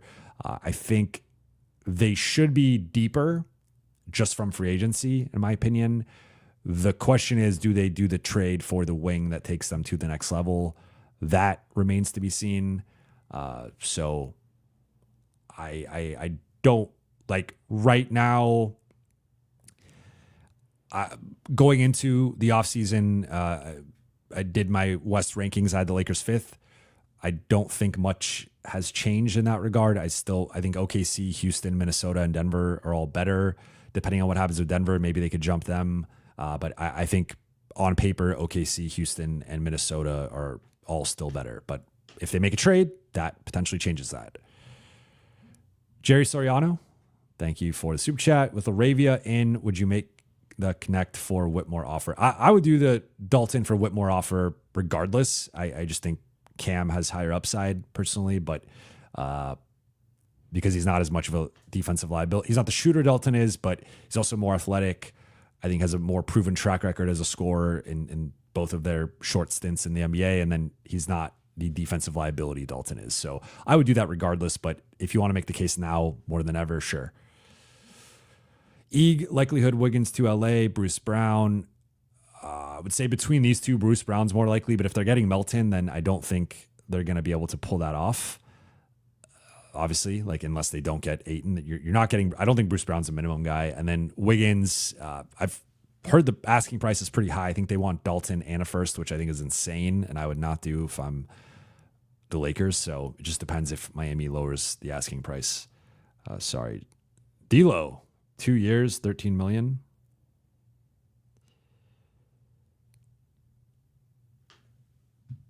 Well, to Dallas, sorry. I left a massive cliffhanger there. I apologize.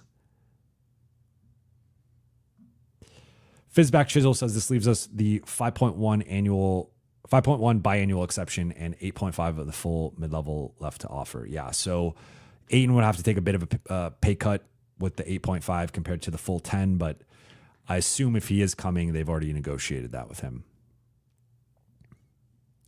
Kane Carter, Jovan, you feel lack of rhythm is a good reason for poor shooting at times? I do. Yeah, there's some players who are very rhythm-based. There's some players who are not rhythm-based. And I would say that especially playing with Luka, Austin, and LeBron, you're going to not have the ball a lot. Those three are going to dominate the ball collectively majority of the time. So you're going to have to be in spots where you're going multiple possessions, not even touching the ball, let alone getting a shot. And I think players who don't need rhythm to be good shooters are really important around more ball dominant star ball handlers, like a Luka, like a LeBron, like an Austin, and again, them more so as like a trio. So I think guys who don't need a rhythm are really important. And that's why I think a guy like Gabe falls a bit short, because I think Gabe's a very rhythm-based player. If you look at it, I think when he played more, when he had the ball more in his hands, when he got more shots, the results are typically better. When he was a lower usage guy, when he played a little bit less, when he was in reserve role or lower in the bench order, that's when sometimes he would have those stretches where he just is cold. So I think Gabe is a very rhythm-based player, and that's my primary concern with him outside of the contract and the size. Craig Osterberg, do Lakers have a shot at Clarkson? Technically, yes, but I think if they're signing Ayton and Melton, it's a no. Kevin Cambridge, Keith Smith just jumped on LM to give the cap implications of signing Jake. Okay, so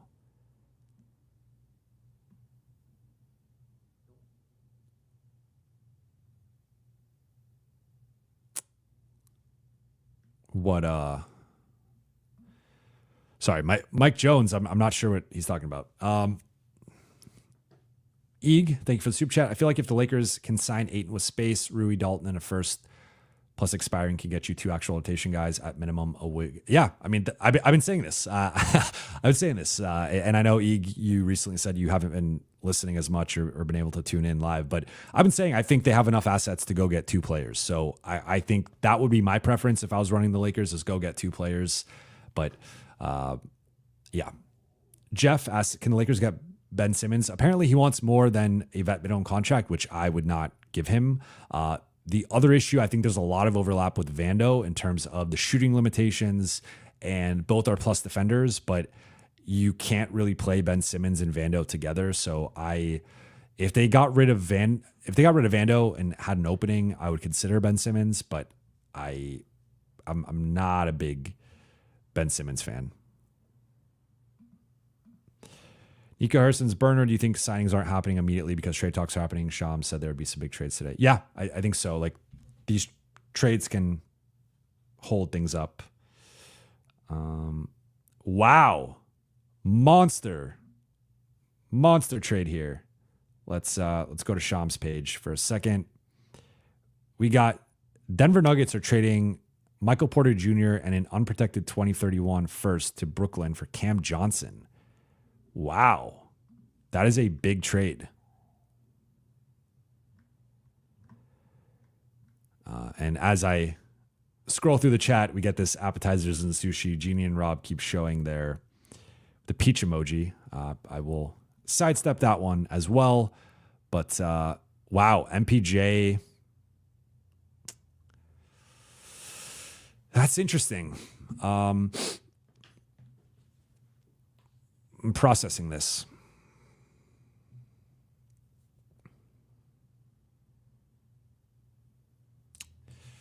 I mean, Cam Johnson's better. MPJ and an unprotected 2032 first. That 2032 first could be very valuable. Wow. And they save money, and they save a decent amount of money, right? Let me pull up Cam Johnson's contract is, I think he's in the high 20s. MPJ's in the 30s. Let's see. This is a big trade.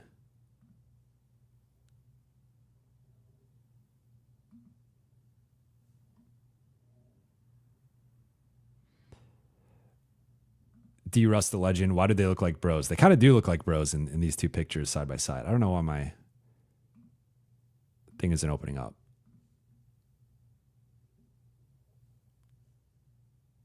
Philip Pass that gives Denver a little space too. Yeah, Cam Johnson's making $21 million, 23 next season. Yeah, Brooklyn was smart with some of these descending contracts that they had. MPJ is making mid-30s, if I'm not mistaken. I don't know why my computer's freezing up now.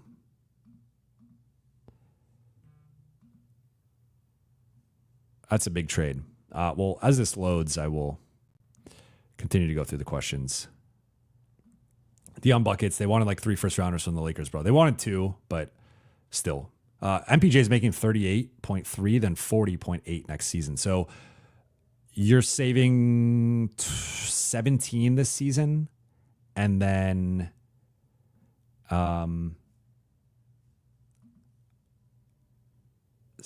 yeah, about 17 in back-to-back seasons. That's a lot for Denver.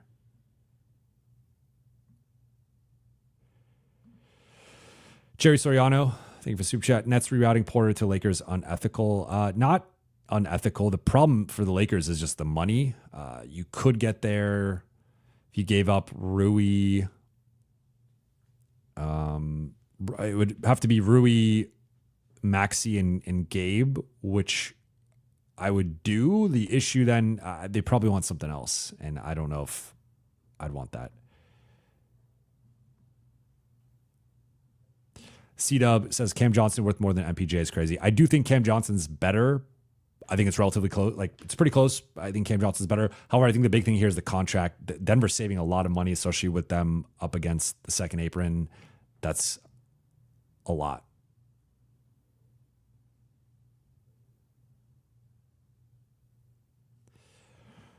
Let me make sure I haven't missed anything else. I'm going to stop sharing for now. So we got what? Ty Jerome.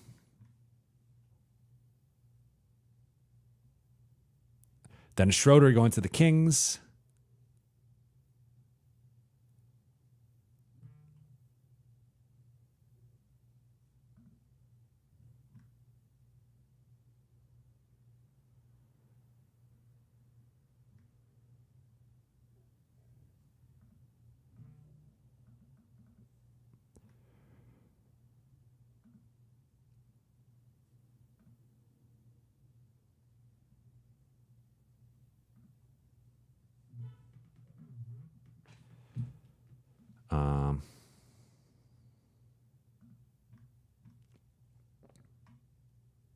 So Bobby Marks says they have $8.25 million left and the 5.1 biannual.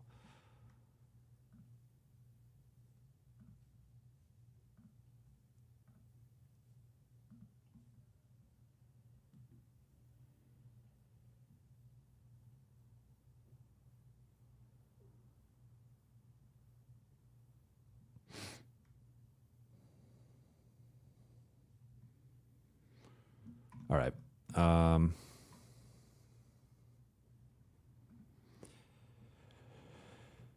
Let's see.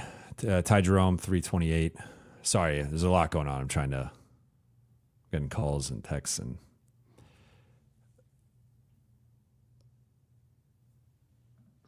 Darth Dan, is Ayton going to be an option with only $8 million? We'll see. I think so. I don't see any reason why. For what it's worth, Sam Vecini, who is more plugged in with prospects and obviously is a draft expert, said he thinks that LaRavia is potentially an upgrade over DFS. So El Boogie said he's subscribing if the Lakers sign Ayton. Well, I hope you will consider subscribing anyway, but if they do, then that would be great.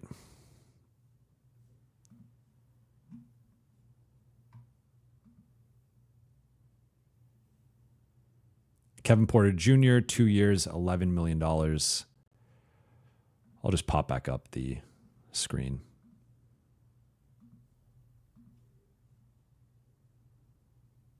So that's about the biannual, maybe a sliver more. So it's, I guess, technically part of the non-taxpayer. Craig, the unicorn. LaRavia is actually younger than DK. Yeah, he is. And that's also part of some of my concerns with Dalton is just his age already. He's 24, but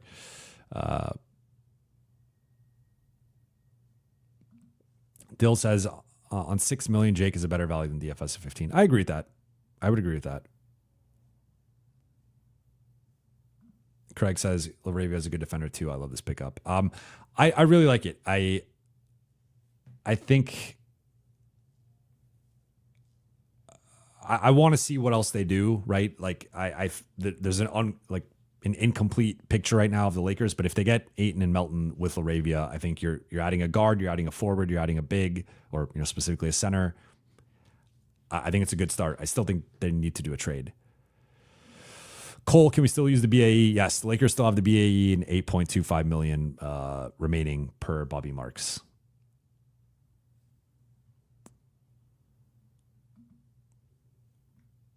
I'm just making sure up to date here.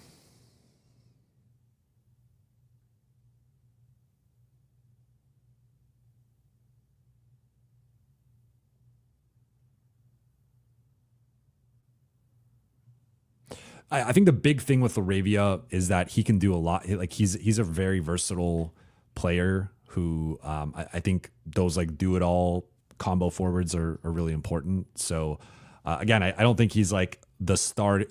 I don't think he's the starting front court or the starting wing guy that the Lakers need. But I think he can be a very valuable bench player. Jerry Soriano, especially on that contract. I think that contract's good value. I'm still of the belief Ben Simmons at the 5 for LA. My issue, it's just the offense for me. It's like he doesn't want to shoot / can't shoot. And I just think there's a real limitation there, especially if you have Vando. I don't think those two guys can play together. And theoretically, they would be like your bench 5 and 4. So that's my issue. Torrey CRG, deal to the Mavs for 2 years, $6 million a year. Yeah. And I think that's a bargain for D'Lo, and also it kind of fights the stigma that he doesn't want to play in a winning situation, which he partly created himself by essentially saying as much. But yeah, I think it's good for both sides. Daniel Lim says D'Lo reunited with AD and Max. Yeah, Mavericks have a little bit of a LA. Sorry, Eeg, I didn't see.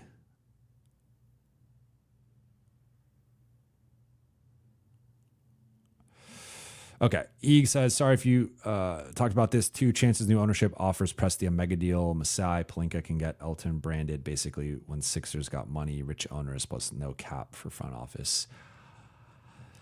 It's a good question. I have not heard Presti or Masai floated yet. I think with Presti, the number would probably have to be insane, which I think Walter can afford, but I don't foresee that happening in the short term. Could potentially be a next summer type thing, but I don't have much insight on them adding someone above Rob. I think they are going to invest in the front office and strengthen and deepen the front office, but yeah. Jerry Soriano says, isn't Ben Simmons a better defender than DFS?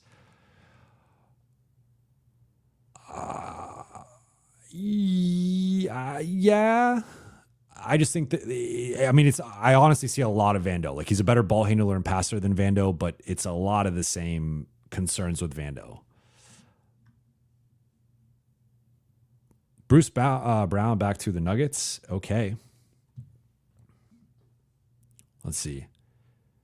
1-year deal. That probably means, well, they just saved $17 million. I don't know how that affected them with the aprons. That might have opened up the non-taxpayer, but I'm guessing it's the taxpayer. I like that. I like Bruce Brown. K. Nell, is Rob fired for rumor? I'm assuming you're talking about the DFS rumor. And no, Rob is still very much under contract. Shabugan, thank you for the super chat. Bobby Mark said we're capped at the first apron. Yes. So another thing here with, I mentioned this at the top, but the Lakers are going to be hard capped at the first apron if they use the non-taxpayer MLE. So that is the consequence of using that. So they're going to be hard capped at that 195.9. So right now they're at 173.2. You add in LaRavia, who I think is making about 5.75, if my math is correct, in that first year. So I guess that would be what, 173.2, almost 179, I guess. So they're about 17-ish million under, and with the 8.25 that they would have remaining with the non-taxpayer, and then potentially up to 5.1 with the biannual, that gets you to about 13. So they're, or 13 and a half. They're going to be pushing up against, projected to be about 3 million or so under the first apron, but they still have to sign one more player because they'll have 13 players under contract. They could guarantee Shake Milton's contract. They could sign a vet minimum. So they are hard capped at the first apron. Yes. By you dip into the non-taxpayer MLE, you get hard capped at the first apron.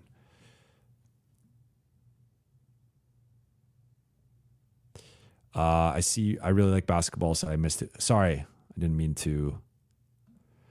All right. I really like basketball. I missed your super chat. I also see I missed one of Rich's. I really like basketball. Thank you for the super chat. How likely is it we get DA and Wiggs? I think that's our realistic best case scenario. Does AR top five race MVP Luka, Wiggs, LBJ, DA win the title? I think you need, so I'll say with Wiggins and Ayton, there are some concerns with both players' motor and motivations at times. So I think if you get both of those guys locked in, like we've seen with Ayton, 2021 run, they make the finals. He was awesome during that run. Also had a pretty good 2022 playoffs. With Wiggins, it was 2022. They won the championship. At times, he was their second best player during that run. But I think on average, probably more of their third or sometimes fourth best player. But he was really awesome as a starter. I thought he actually defended Luka.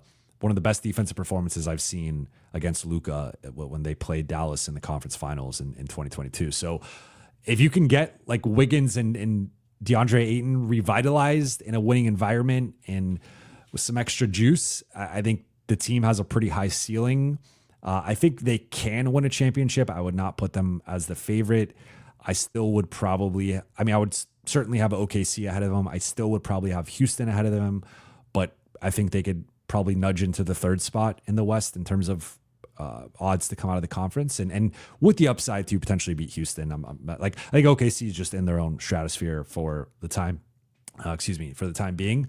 But I'm with you. I would have said Claxton and Wiggins were the two best realistic trade pieces, but if it is Ayton, then Wiggins and Ayton probably. Rich says, why does it feel like we never have cap room like other teams? Well, because the Lakers have star. Just LeBron and Luka alone is taking up $100 million, to say nothing of anybody else. So that's the real reason.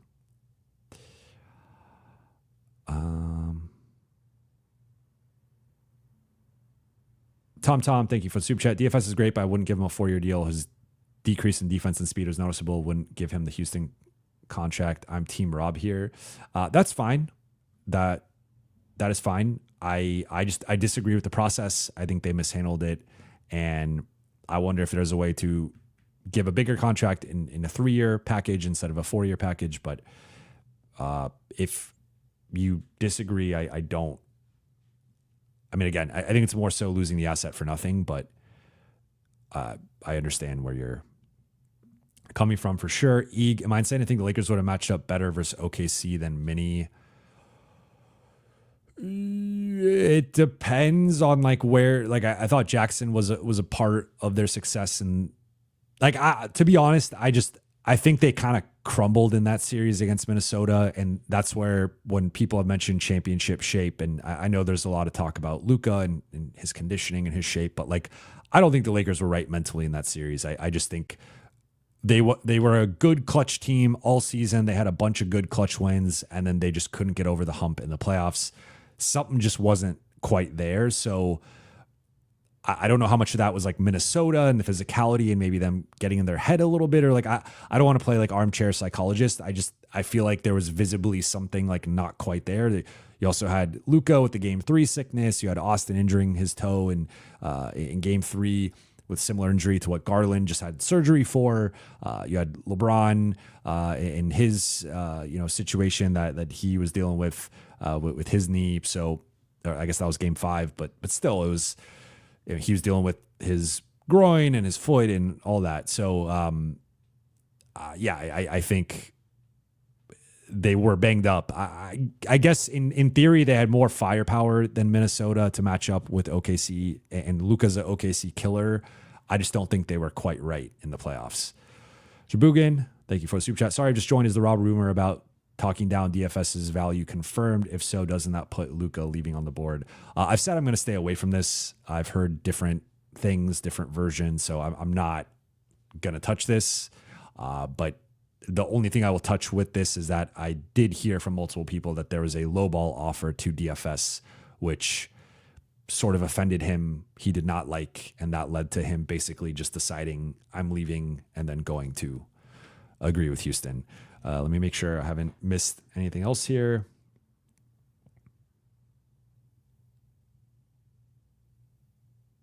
Kevon Looney going to the Pelicans. I don't know what the Pelicans are doing, man. I'll be honest.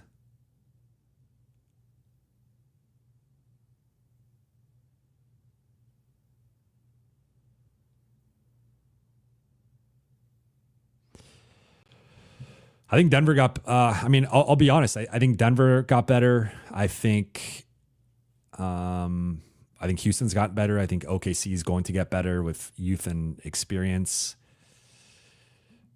Minnesota is going to lose. Nah, that's a blow. All good, Shibugan.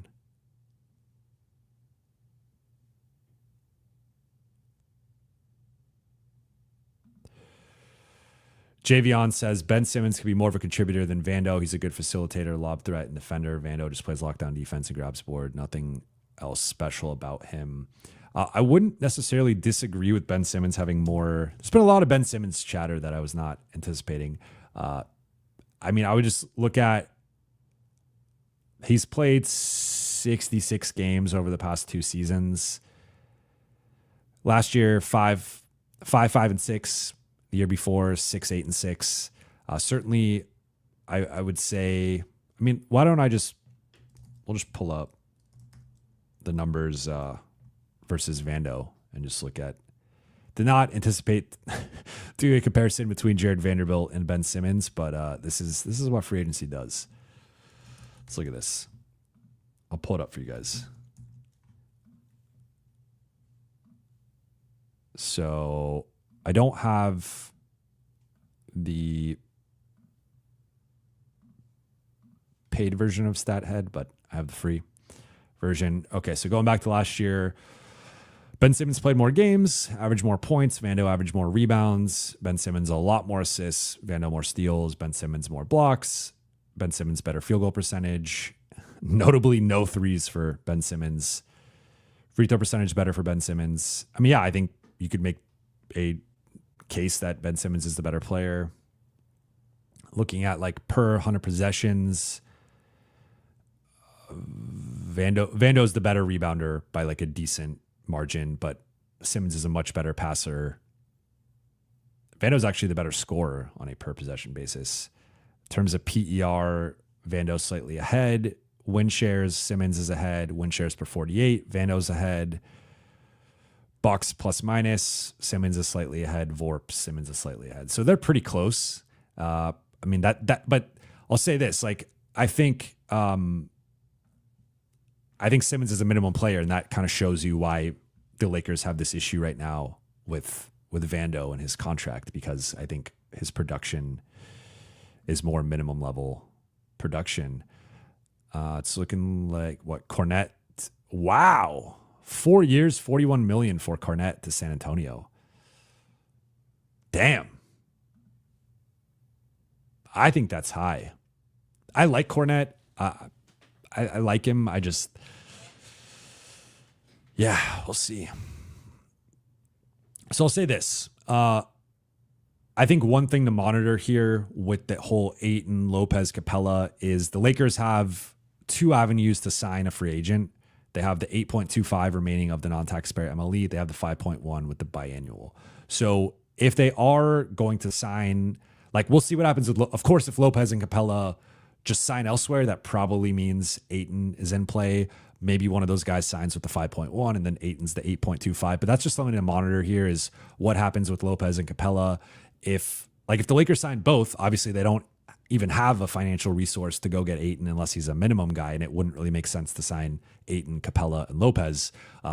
So that's just something to monitor in terms of like how this all plays out. Is like, do the Lakers sign one of those bigs? I would also assume that if one of them signs for the 8.25, that means Ayton's not coming, because I don't see why he would accept less than those guys. So just something to monitor here in terms of how this all plays out as we continue to watch. I'll probably go live another 30 minutes and then take a break unless the Lakers sign someone. So then I'll hop back on. Also going to do some digging on LaRavia and get you guys a scouting report on that more in depth.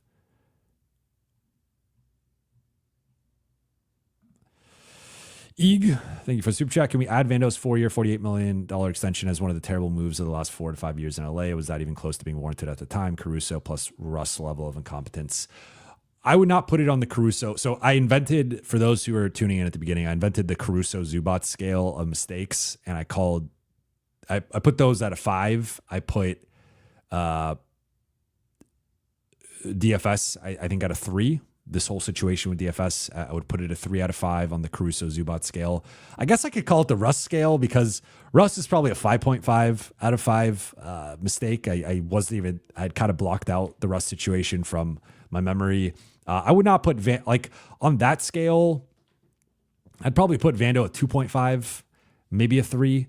I don't think he's quite at a 5, but certainly there was no reason to give him that extension at that level. It was as soon as the following season, he was clearly not worth that. And then I think with another season since then, also not worth that. So I think it was a real mistake.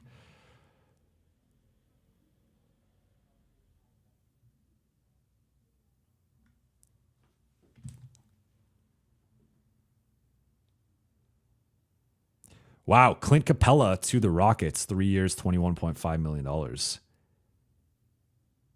Rockets are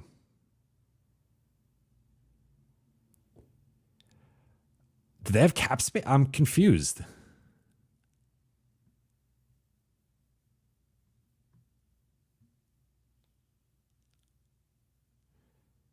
I don't get how they I'm confused how they signed DFS with the non-taxpayer, because that's more than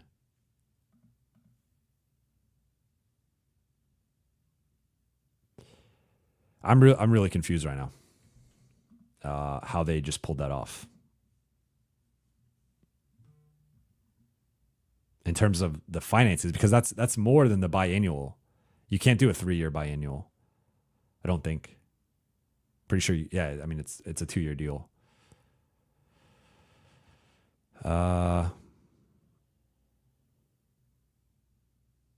Eddie says wasn't high on Capella. Yeah, it's not even. I think he's like they already. The weird thing with this is they already have Şengün and Adams, so I don't know what's going on with that.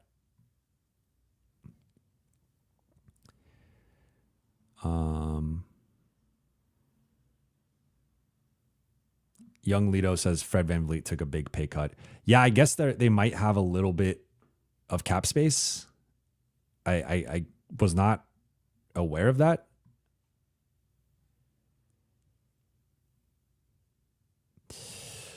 Ducktective, hey Jovan, do you think we can make a trade for one of the Magic's bigs?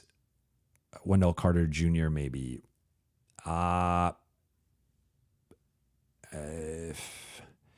Maybe.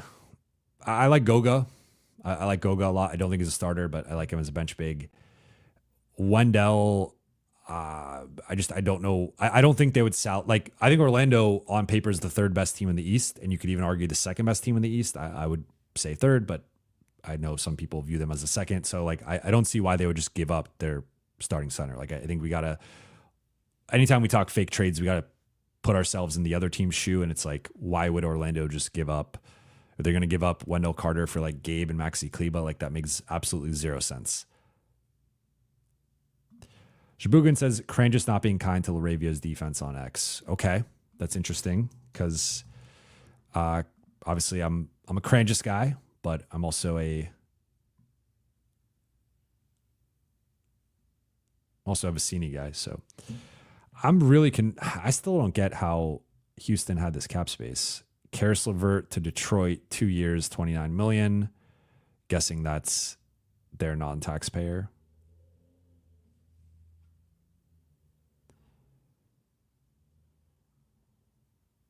Okay, so Yossi Goslin says that looks like a sign and trade is coming either for Capella or for DFS. So that's what was not adding up to me. I mean, I guess they could do a DFS sign and trade to use the non-taxpayer on Capella, but that's kind of it. Like, I don't see why they would do a sign and trade, facilitate that to do a Capella signing. Like that feels like an overpay in my opinion. But Eek says, love the Russ scale. Now that's too good. By the way, LaRavia could pass as a Buha. Send him some hair product though. Thoughts on Herb Jones, Murphy prices? I don't know if that's a compliment or not with the LaRavia comparison, but I guess we'll take it. Send him some hair product. Okay. Thoughts on Herb Jones, Murphy prices? I think they're really high. I don't think they would do AR for Murphy. I think they'd probably consider Herb Jones for AR, but like you're talking about including Austin. It could be if it's a Lakers sign and trade and they get Cam Whitmore, that also changes how I view things. But Blue Chavez says, damn, don't diss Buha like that. Yeah, I wasn't sure if that was a diss or not. But Logan Walters, if not Wiggins, should go after DeAndre Hunter. The issue here is that Cleveland is a second apron team. So I guess, you could do Hunter for Rui. You could actually probably do Gabe. The other thing is they traded some stuff to get him last year, and they on paper are the best team in the East, so I don't see why they would just want to give up. Like I think when we're talking about trading for guys, it probably has to be low tier playoff teams or lottery teams. I just think good teams don't really trade with other good teams and like give up starting level or like high level bench guys. That's just not really how it works. Let me make sure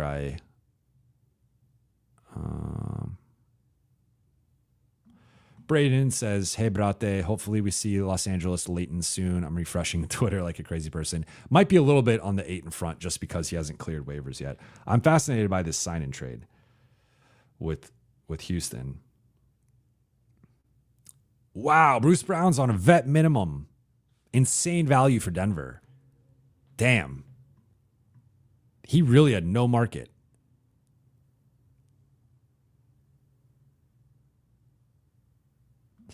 DA Barricus, sign and trade for Whitmore and Lawndale would work. Yeah, I mean, my issue with that, though, I guess if you have to take on Lawndale, that's fine.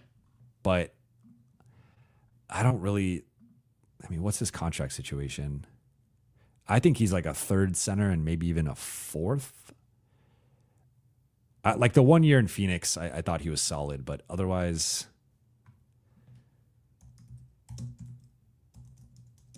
Let me quickly just look up his contract. I like Whitmore, though. I like Whitmore a lot. Lawndale is 2 more years at $8 million. I don't love that, to be honest. I think he's a vet minimum player.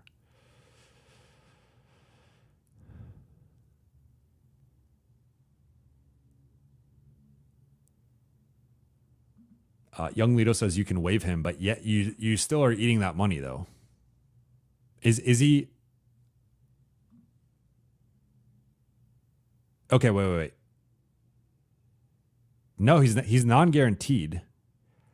Okay, that was not showing up on his...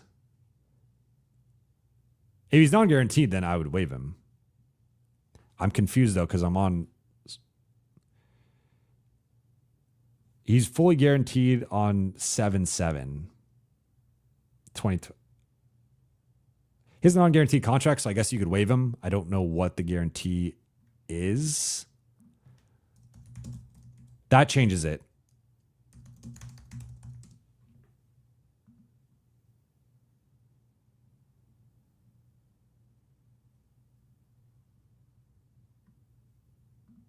I missed that. Yeah, so I guess, yeah, you could waive Lawndale, which I guess then I would do that in a second.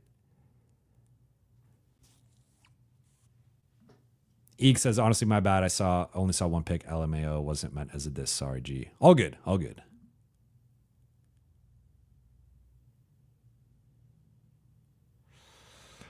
C-Dub says, I lose brain cells in this chat. Don't. Well, it's all love here. Shabugan says, I feel like we're not beating Denver again. I wouldn't go that far. I'm catching up here, just making sure I didn't miss anything else. Bruce Brown on a vet minimum is insane.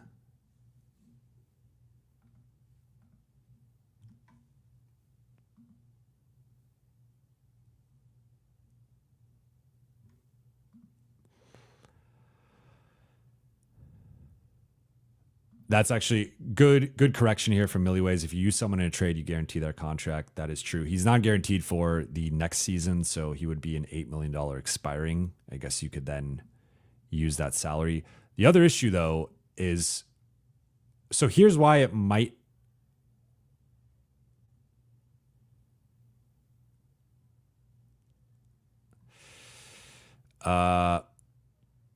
Okay, hold on.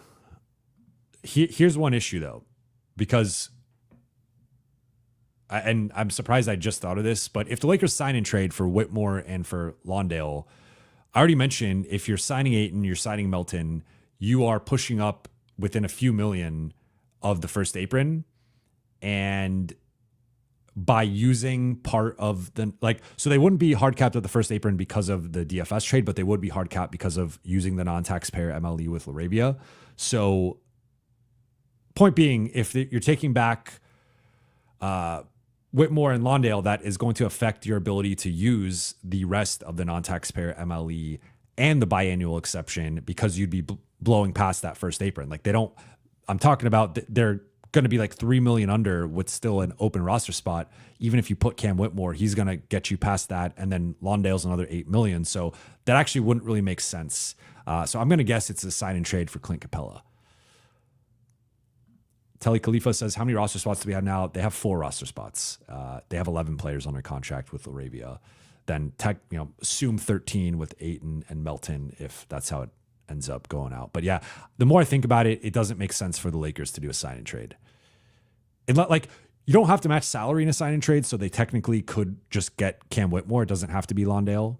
I mean, I would take that and say I'd rather have Cam Whitmore than a vet minimum, but then you also are going to have to shave off a little bit of money from either the non-taxpayer or the biannual to offset pushing up against the first apron. So doing a lot of this right now, like top of mind, but we're trying to talk this out. And so, yeah, I don't think the signing trade would make much sense unless you are like Whitmore would make sense.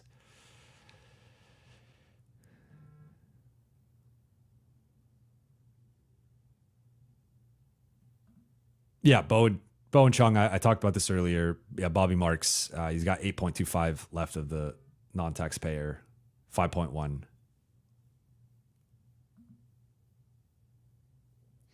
Alfonso says, losing audio and video. I hope you guys are not losing that. Darth Dan, can't you just waive Shake? Yeah, I'm assuming right now Shake's just going to be waived.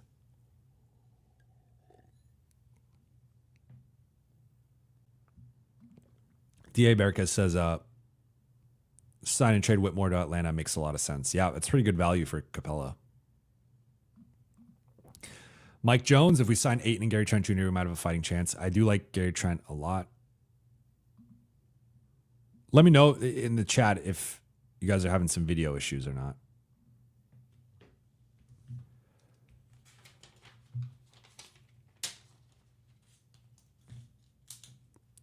Just taking a note here.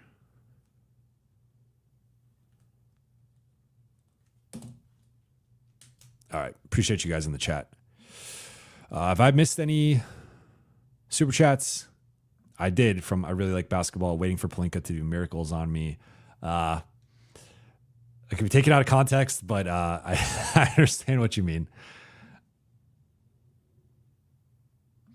Rico, Austin, Luka, Rui, LeBron, Ayton. I mean, as of right now, that's what it's looking like until they do a trade.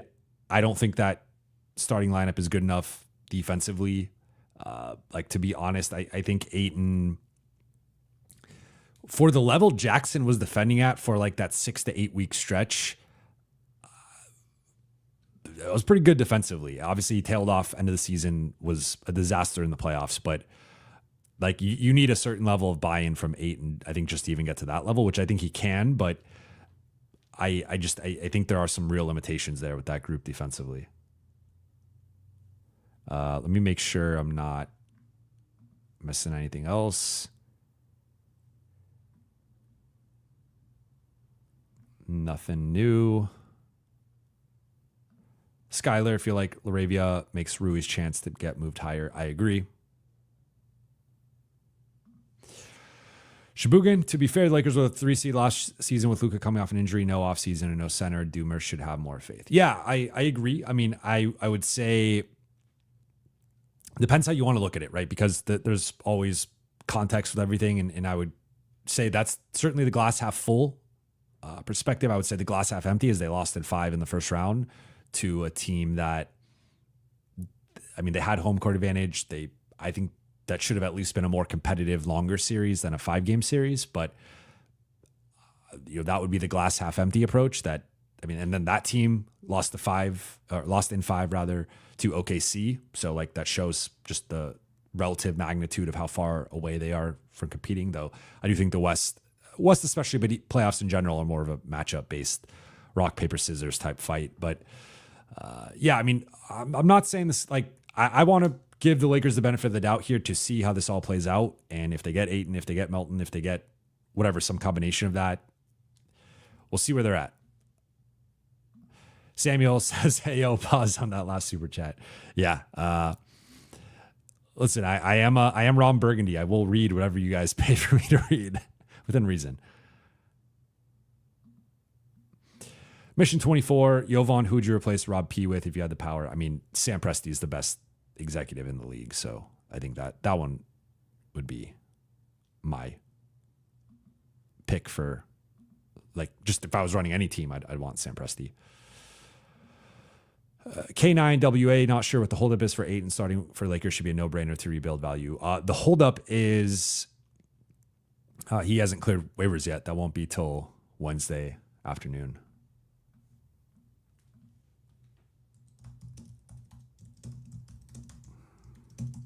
One sec.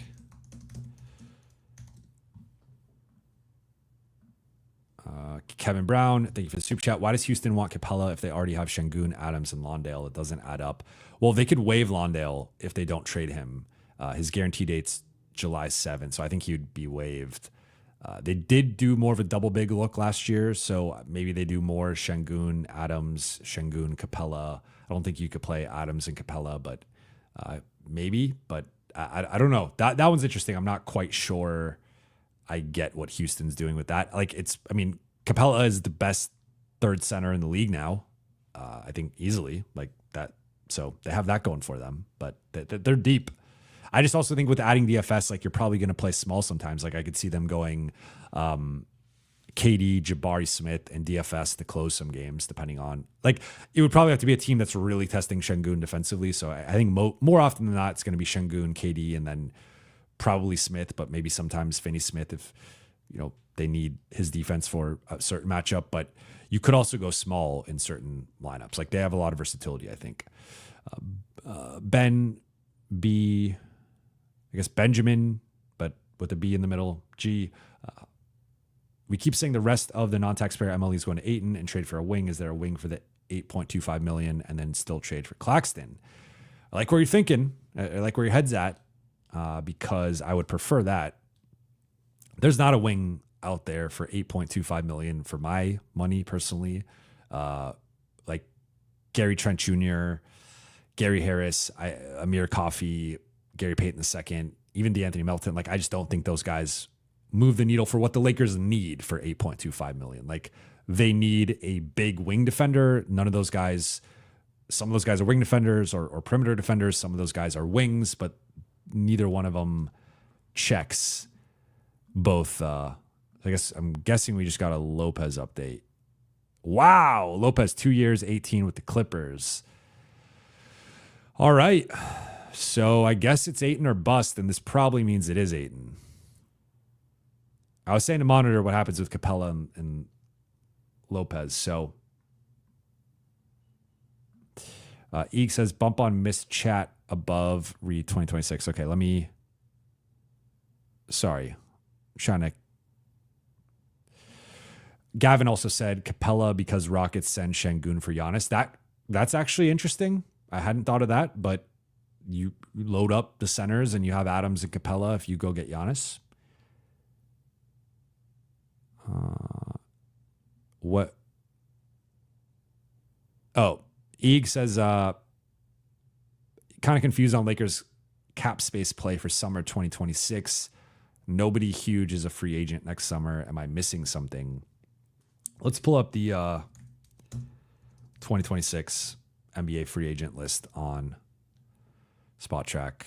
I will share my screen again. Let's go through it. So this is average annual value.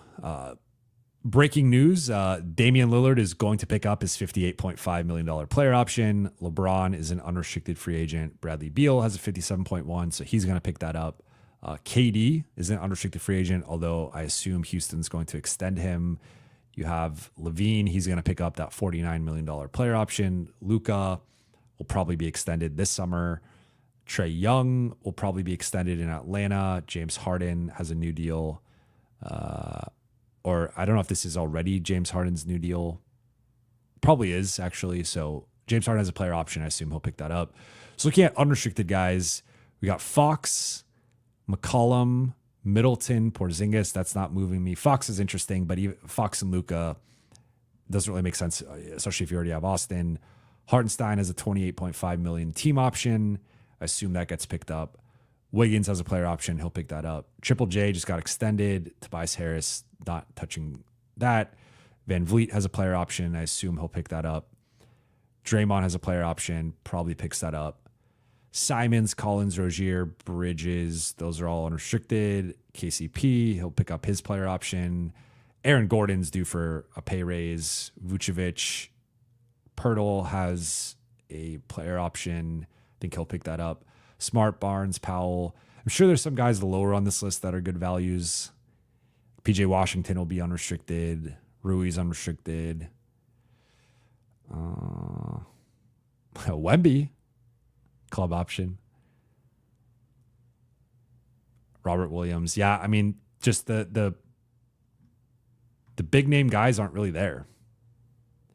A lot of these guys are going to. So to your point, I don't see I mean, granted, it could be a trade. It could be some type of trade for some star, right? Like free agency people don't change teams in free agency as often as they typically used to, but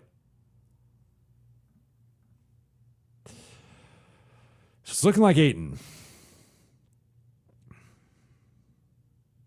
Alexis, thank you for the super chat. I do not see a question. And then Shibugan says, folks should cool their jets a little bit on Houston. On paper, they look excellent, but so has every team Durant's been on since Golden State.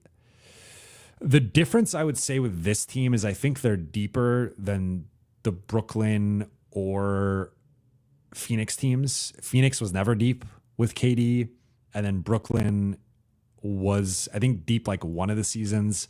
But they also had some bad injury luck with Kyrie and Harden both getting injured in that, what was it, 2022 postseason, if I'm not mistaken. So, or 2021, I forget which postseason that was. But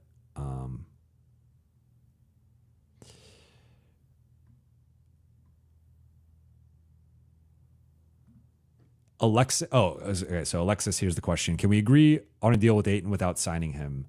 Yes, but that would not be announced yet. That's more of a back room. I mean, as SM says here, that's illegal. But these things happen. Darth Dan, is it possible to do a 3-team with DFS and send Whitmore, DK, and a first to Utah for Kessler? Yes. Yes, it is. But again, there's no... To go back to my point from earlier, there was no real reason for Houston to do a sign and trade with the Lakers and help them out. Like if I'm Houston, I'd rather just do the sign and trade with Atlanta. It doesn't really affect you. Baxter, can Bucks afford Ayton? I believe so. I mean, that's the one thing I'll say now is I assume this is being worked out by the Lakers, and of note, Al Horford is still out there, but Capella's off the table. Lopez is off the table. Looks like Horford's probably going to Golden State. That's been the buzz. If they don't get Ayton and Ayton goes to Milwaukee, who will now need a replacement for Lopez, they're pretty screwed. Alan J, Yo JB, where can we subscribe to your content? You could subscribe on YouTube. You could subscribe on Spotify, Apple Podcasts, wherever you get your podcasts. I appreciate the question. But please, if you have not subscribed, subscribe right now. Emily says, can you please speak up a little? Is it just me? Is your voice always kind of low? I would say I've been talking for 2.5 straight hours, so I think my voice is going a little hoarse, but I can increase the gain. And how's this sound? Is this still good? Should be a little bit louder. Oh, wait. Shit. Okay. It changed to my AirPods at some point. So now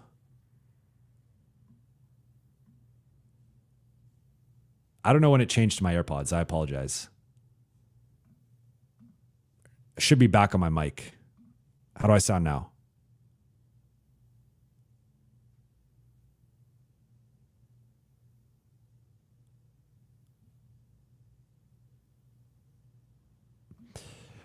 Alan J says, definitely a sub here. I thought you made a paywall account or something like that. Not yet. I'm considering doing membership. I'm still, as I've said before, working through a situation here with another company where I will, potentially have a new job. But, until that's resolved, I won't do anything on the membership side. People saying the audio has been fine. I don't know what. Okay.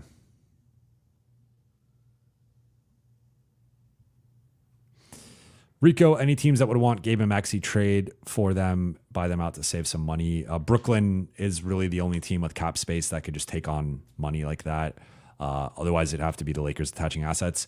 I don't think Maxey has any trade value. I think he's a negative asset. I think there's maybe some teams that could talk themselves into Gabe as being like a third or fourth guard, but I would say both are from like basketball ability relative to their contract, I think both are negatives. I think the one thing with both guys, obviously, is the expiring nature. For Gabe, maybe that makes him more of a neutral. For Maxey, I still think he's viewed as a negative.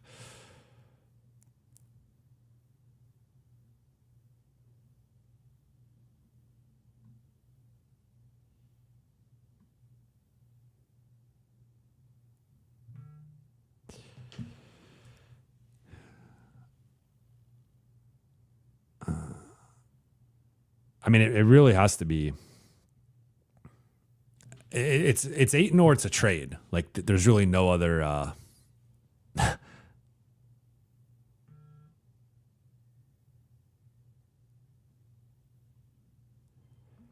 Emily says, when I switch to other YouTube channels, volume is much higher. Well, I would say one thing, I am careful with the volume in terms of like, not to get too technical on you, but sometimes if you put the volume too high, you'll clip and it distorts the audio and whatnot, like especially if you yell or something. So I try to be careful with that, but looks like majority of the chat has said the audio has been good, but I know at times that's been an issue for me in the past in terms of volume. So I can make it a little louder. How does this sound? People saying volume's good. So, all right, looks like I missed a super chat. Shabugan says, Krangis says LaRavia D is Connect-esque. Oof. I would disagree with that. I typically am aligned or largely aligned with Krangis. I would not agree with that assessment.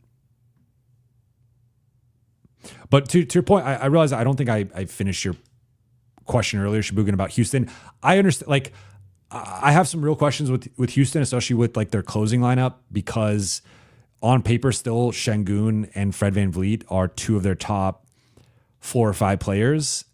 Like, I think Şengün's their second best player, and then VanVleet, depending on how you view Thompson, or how Jabari continues to develop and whatnot, how Cam Whitmore, Reed Shepherd, like, I think there could be some competition there, but he probably is their 4th best player, and even some nights their 3rd. The problem is, like, I still think it's kind of like the same problem New York had, where New York, the entry points to their defense are Karl Anthony Towns and Jalen Brunson. I think Houston has a similar issue where they have all these great defenders. They have Thompson, they have Smith, now Finney-Smith and Eason, and even Adams as like a rim protecting bench big is good. Like, so they have all this defensive firepower and talent in the middle, the middle spots of their roster, but the bookends of VanVleet and Şengün, there are some limitations, with VanVleet barely being 6 feet, Şengün being a defensive liability, real defensive limitations there. So I do think there's some real defensive concerns with them, where maybe they have to go to, like, I thought it was interesting when they played the Lakers in LA, that one game where they ultimately benched Şengün and Jalen Green down the stretch and just went with the all wing lineup. That might be more of their future with KD and Smith and Finney-Smith and Thompson and whoever else is the 5th guy. Like, there might be some games where they have to kind of do that. But I think the difference, in my opinion, with them versus Phoenix, they're deeper and better defensively and younger. With them versus Houston, I also think they're deeper, better defensively and younger. So I think it's just a better roster than he's had in Phoenix or Brooklyn in terms of depth, defense, youth, athleticism, a lot of upside there.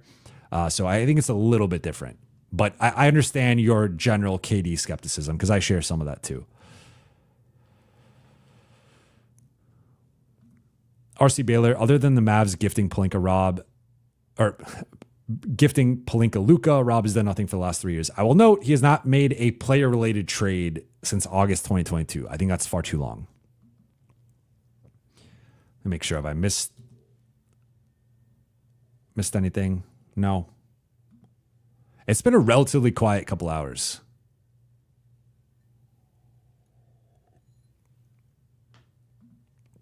Young Lido says, Yossi says, Denver Nuggets get significant flexibility by swapping MPJ for Cam Johnson, $40 million saved. They get under the luxury tax. They open up the $14.1 million mid-level. And they use, because they use the vet min on Bruce Brown. So if they have the 14.1, I mean, can they, like, I would say right now that the one, like Will says here, Denver can sign Ayton, which I agree with. Also, Milwaukee could sign Ayton.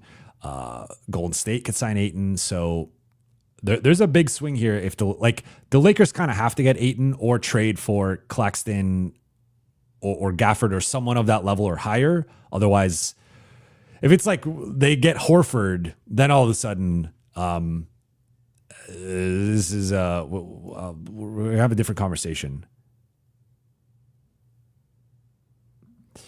So Journer says, why would Ayton go play behind Jokic? LOL. I don't think he would. They technically have that capability. Jan says Horford to Golden State. That is what I think is going to happen. I don't know if it's official yet. Is it official yet?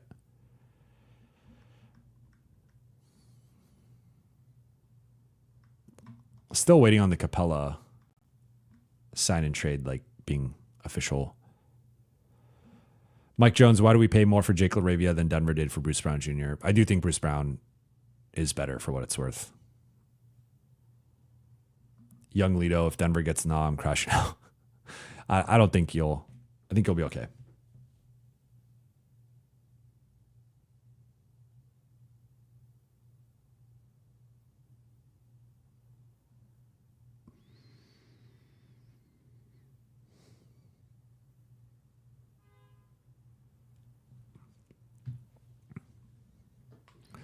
Jay Fast, if you're Ayton, what team do you choose? I mean, to be honest, like it depends how much he values the money, because I think he could get the full 14.1 or close to it. I mean, if Capella is getting 7 and Lopez is getting 9, I think Ayton's worth double digits. I would say the Lakers, like you get to start, you get to play with Luka, LeBron, Austin. You're going to be force-fed lobs and dump-offs and post-ups and easy looks around the basket. You're going to have the Lakers spotlight.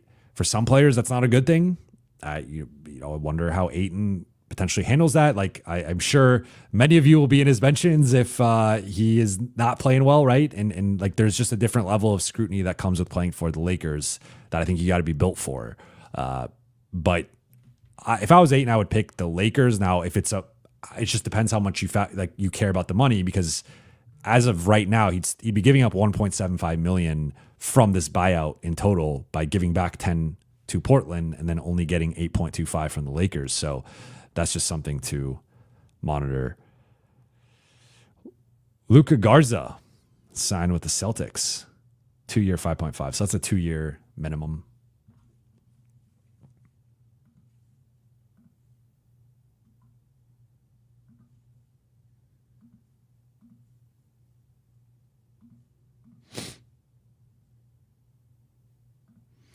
Mark says, nah, to Hawks possibly. Yeah, I think that's how it goes. He could still go to Detroit too, but Philip pass. Kleba's going to be our starting center, LMAO.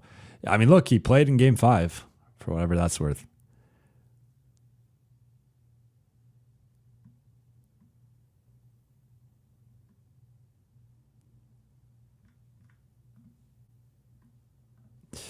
Eagle would Melton start? I would hope not.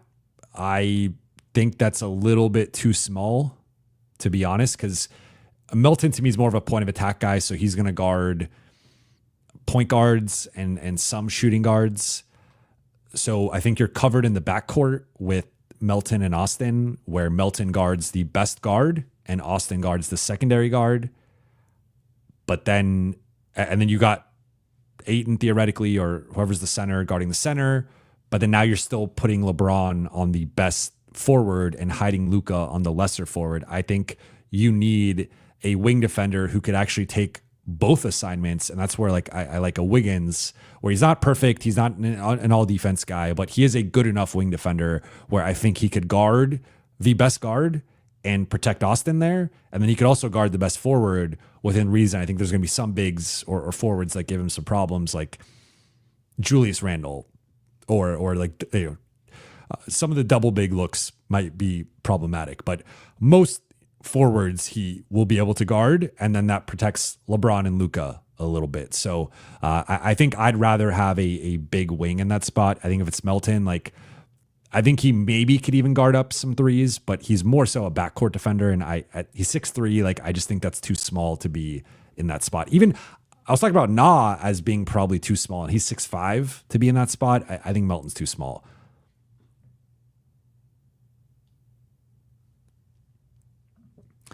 Andra says, I canceled my full subscription for the Lakers because they seem like they don't want to pay players to play for them. So why would I pay full price to watch every game? I mean,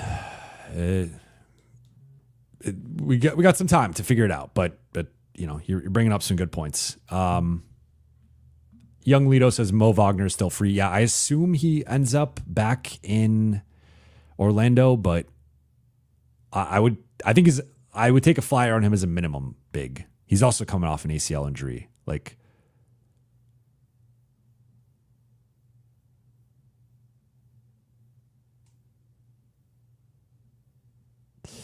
Mark says, Trevor mentioned yesterday or last night that the Ayton situation is not a coincidence, and Luka and him have the same agent. Plus, I doubt he'll do a buyout with Blazers. Yeah, I mean, these things are predetermined. That's why I think he's likely going to end up with the Lakers. I just think once they started eating away at his money, it was a little bit of a, don't want to say red flag, a little bit of a yellow flag, but I think he's going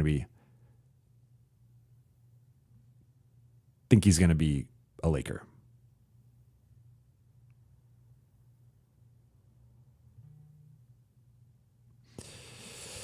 Carlo says, is the LeBron statement connected to the DFS lowball? Could be.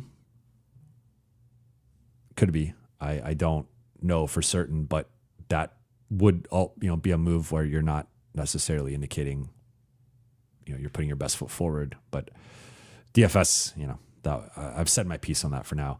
Free agent, yeah. Walker got Alexander Walker, or Na for the one person who got upset with me last stream for calling him Na. 4-year, $62 million deal. So that's what, 15 to 16. Pretty good value, I think. I like what Atlanta's doing.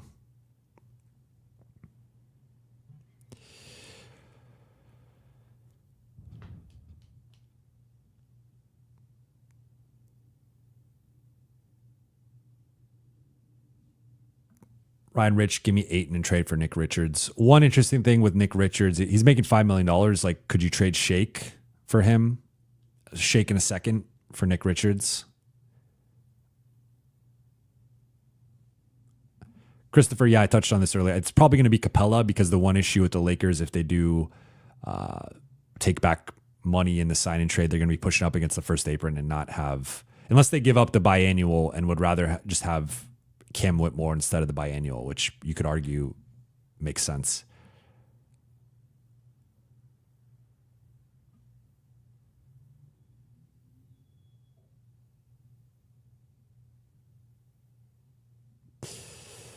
Jay Fast, do you know what the Lakers offer DFS? I don't know the specific offer. I just know, I think there were multiple offers, but I think it was between 2 to 3 years, and more so in like the 12-ish million annual range than what I guess he signed for a little over 13, but for 4 years, like 10 to 12. Young Claire, is Melton a min guy or BAE? Good question. He could be, like, I had him penciled in as a min guy before all this. So maybe they sign him for the minimum. He's that 14th guy, quote unquote. They still have the 8.25 from the non-taxpayer, and then they have the 5.1 from the biannual. So maybe they get 4 guys, and he's the 4th guy technically. So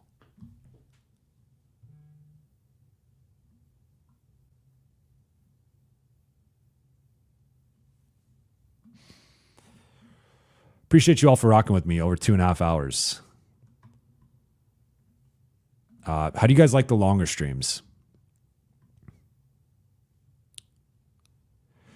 C Weezy says, doesn't sound like a low ball. I mean, if I'm just throwing this out there as a potential, like, so if it's like a 2-year, $20 million deal, I would consider that a low ball compared to what he got. That's less than half, literally half of the years, but then less than half of like the total money. So I think, again, I don't have a concrete offer total, but I heard different variations of 2 to 3 years, 10 to 12 million per year, and that he wanted 3 years minimum, but ideally 4, and he wanted something more in the $13 to $15 million range. So it sounds like a little bit, but if you're not coming correct, like I don't know if you guys have ever dealt with negotiations at work, but I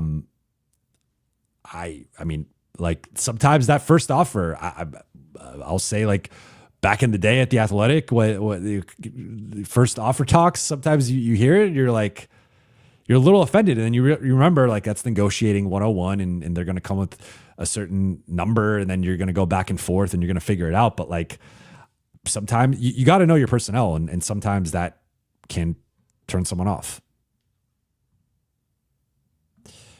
Young Lito says 1.2K in here with 460 likes. Everyone liked the stream. Yeah, let's get those likes up. Appreciate it, Young Lito. Telly Khalifa, the thing is the Lakers are clearly focused on building for the future instead of winning in 2026. That's where LeBron's statement comes in, right? I don't think it was a coincidence.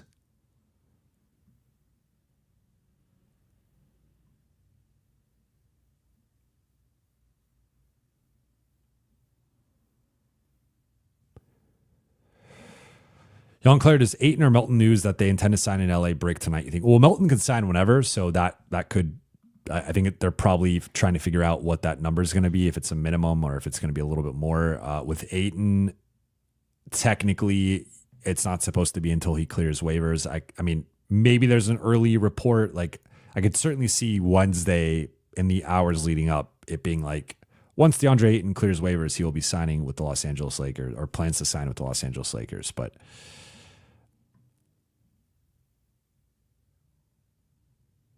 Cameron Kelly says, Jovan, I'll represent you in any negotiation talk. I have absolutely no experience. I appreciate it, but I have agents, so they do the tough talking for me. Eddie HD, we love Buha Buha. Buha. I appreciate you. Just Dex says you're a proper streamer at this point. I do like yeah, I know there's like the streamers who stream like all day for 8 hours. I don't know if I could do that every day, but it intrigues me.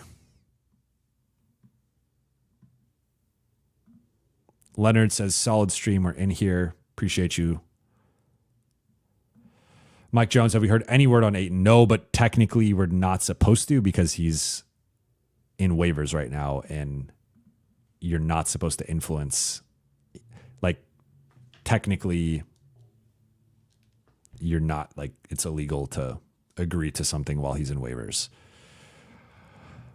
K. Nell, can Houston clear space for LeBron or Dallas clear? Not this summer, but next summer. I'd have to check their cap sheet. Like off the top of my head, probably not if LeBron wants to make 50+ million, but there are other ways you could sign and trade. Will says the chat is fire too. This is the best stream. I appreciate you. I appreciate you guys. Alfonso Carter, I enjoy your show and presentation. Thank you. Skylar says, Jovan Buha, Buha, the GOAT when it comes to Lakers content. Appreciate you all. Mark, do you think you rather have the Lakers picked Whitmore before? In terms of JHS, I mean, yeah, they should have done it, and I've heard different things on why that didn't happen. I think there were some concerns with his knee, but clearly was the wrong choice. Eeg, thank you for super chat. Hawks low-key crushing. Yeah, Hawks and Rockets are both having awesome off seasons. Very impressed with both organizations. And I think the Hawks have a real shot to be like the 4 or 5 seed in the East. Kevin Cambridge, Jovan, my apologies if this has been asked already, but will you still have media credentials next season? Yes, I will still have media credentials next season. I should still be in the same section. I'm still going to have tier 1 access. I'm still going to summer league, still have credentials through the league. So nothing really changes. Like the only thing is if you subscribe to The Athletic and we're reading my writing, you unfortunately no longer get that. But I'm on here. Like right now, I would have been writing. I would have maybe popped on for a little bit, popped off, written something about LaRavia, written something about Lopez and Capella going elsewhere, and what that means for Ayton, and I'd be focused on that. And right now I'm here with you guys. So I prefer it this way personally. Q Spade. So it's officially Ayton or bust. In free agency, I would say yes. I would also posit that they can make a trade. So, Young Lido says, so you could become a fan of the Lakers again or no? I still think as someone with credentials, it's unprofessional to be a fan, but that's more so my opinion. But as I always say, like, if the Lakers doing well is good for me, and it's, I also grew up a fan, so I'm sure somewhere in there that there's always that fan part of me. Young Lido, what are your plans for the offseason, like non-work wise? Well, I'm going into Summer League, which is work wise, going on a trip with son and wife to San Francisco for a little mini vacation later in the month. And then I'm just kind of trying to figure out my work situation first, and then that will determine if I take like a month or so off. But even then, I'll probably still pod.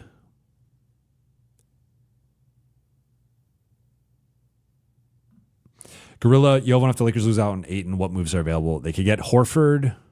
Otherwise, the center options are not great in free agency. Then they'd have to find a center to trade for. I think that puts Claxton back in the mix and like something you have to have a certain urgency for. J Fast says, what are your thoughts on LaRavia and what his role will be? It's too early to tell just because the Lakers only have 11 players under contract. I would tentatively, if we let's put for now Ayton and Melton on the roster. I think it goes Ayton, LeBron, Rui, Austin, Luka. Second unit is, I guess, Maxi Kleba, Vando, LaRavia, Dalton, Gabe, and then the third string unit would be, unless I'm forgetting someone, I guess it would be Melton, Gabe, and then the third string would be Dalton, Bronny, and Jordan Goodwin. Those would be the 13 players under. So I think he's going to be, LaRavia's probably tentatively the 8th or 9th man, maybe 8th man on the team. And I think he's going to have a bench scoring role. I think this affects, could be a potential Rui replacement if they trade Rui in terms of that role. I think it also potentially impacts Dalton because I think LaRavia's ahead of Dalton right now in terms of just where he's at with his game. So right now I would tentatively say 8th or 9th man in the rotation. Maybe 7th, but. Sojourner, are you going to Serbia with Jokic? I was considering, but I don't think I'm going to be able to swing it this offseason. Not with Jokic, but at around the same time. Luka's actually going to be there too. Kevin Cambridge says, let's go. I always get hype when I'm watching the post-game interviews and hear you asking questions. Really thankful for all the work you do, Buha. Thank you. I will still be post-game, still will be asking questions. Professor Tech Nerd says, no one reads anymore anyway. That's I'll say I hadn't really talked about this, but between my streams and episodes and like the YouTube audience and the audio audience, more people were watching and listening my post-game content than were reading my written content on The Athletic. So that alone kind of speaks to just where the state of media content is. Let me make sure I haven't missed Tyus Jones going to Orlando.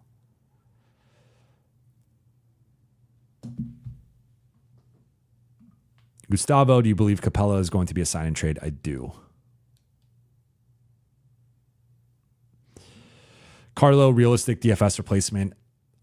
Sam Vecini said LaRavia, so I guess he could kind of be that. I still think they need. I think they need probably 2 more wings. So I don't see one in free agency. Matthew Fields, favorite Laker you've been around. Ironically enough, DFS is up there. AD, Austin, LeBron. my favorite player growing up, or in that mix. So it'll always be special covering LeBron. Like random guy, like I like random friendships with like Stanley Johnson, Troy Brown Jr., Juan Toscano Anderson, Malik Monk, Thomas Bryant, Trey Jemison, Jordan Goodwin, so Max Christie. So like, there's guys that you form bonds with. Jay Fast already asked the LaRavia. C-Dub, can you kill our hopes and give us the outlook of not getting Ayton? Well, the outlook of not getting Ayton would then probably be getting Horford, who I don't consider a starting level center. If he goes to Golden State, though, I mean, I don't even know. Like Cornette's off the table, Looney's off the table, Capella and Lopez are obviously gone. It gets real grim.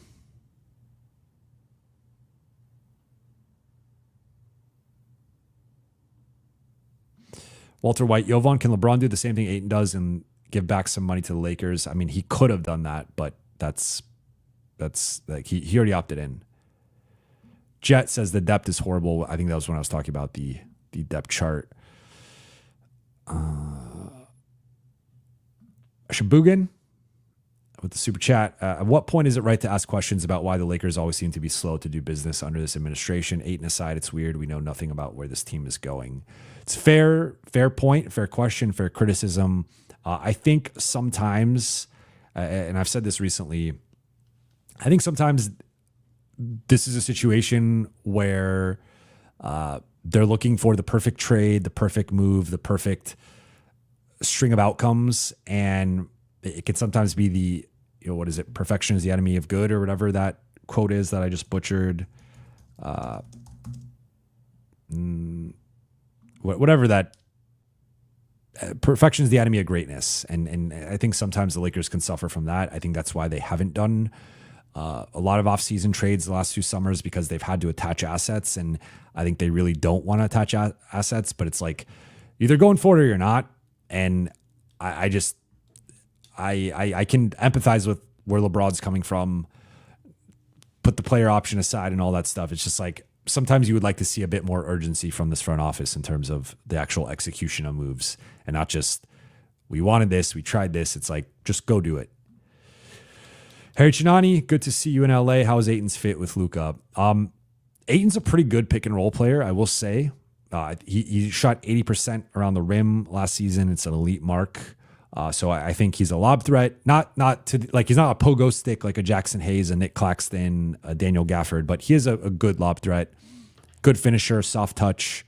He's got an array of hook shots, floaters, runners, can stretch out, can be a pick and pop big, doesn't really have a 3-point shot, but can hit 14 to 18, 14 to 20 feet. Is like, I think offensively he's a really good player. I think biggest concern with him offensively is, I mentioned this now several times, but he averaged more turnovers than assists. I think sometimes his processing and reading of the game could be a step or two behind, and he could sometimes rush decisions. Like sometimes just watching the film on him, he'd catch the ball in the post with a mismatch, and he would just fling a shot up, and you could tell he was just like rushing with his processing. And I think when he takes his time a little bit, and it's really just like a millisecond type thing, you see like he's got the 7-foot frame, 7'6" wingspan, and he could punish any mismatch. So I think he's a good fit offensively. Defensively, more of a drop big, can mix in some up to touch, can mix in some switching, but I think you got to be careful with how much you switch with him. That's why I don't think he's like the best fit for JJ's scheme. He's not. I would not say he's as good defensively as Nick Claxton, Daniel Gafford. Those are a couple of the names I like a little bit more than him. Robert Williams, another name I like Ayton more, but Robert Williams is a better defender. But like compared to like a Lopez is a better rim protector, but Ayton's more versatile. So I think there's a little bit more versatility there. He can switch a little bit, but again, I think more of a drop big, more up to touch, decent shot blocker, not much of a shot blocker, like decent, solid rim protector, not an elite rim protector. Like I think he's better. I think he has a bad defensive reputation, or like in a below average defensive reputation. I think he's better than that, but he's not like an elite rim protector, an elite defender, really good rebounder, which I think is an important thing. 7 straight seasons averaging a double-double. So I think averaged just under 11 rebounds a game last year. It's a big thing for the Lakers. They've been bad on the glass for a bit, even with AD. I think they've not prioritized rebounding enough as a skill set among their role players. So I think Ayton checks a lot of the boxes. I think if you wanted to nitpick again, I think some of the processing skills offensively could be a little slow. I think he could float a little bit. The motor isn't always there. I think he is a guy who sometimes his defense is affected by his offense if he's not being involved enough offensively. So those would be some of my critiques. But for a guy who's potentially going to be getting $8.25 million, I think that's great value. And it's hard to nitpick. Like at that value, he's an awesome fit with the Lakers. Just making sure I haven't missed anything.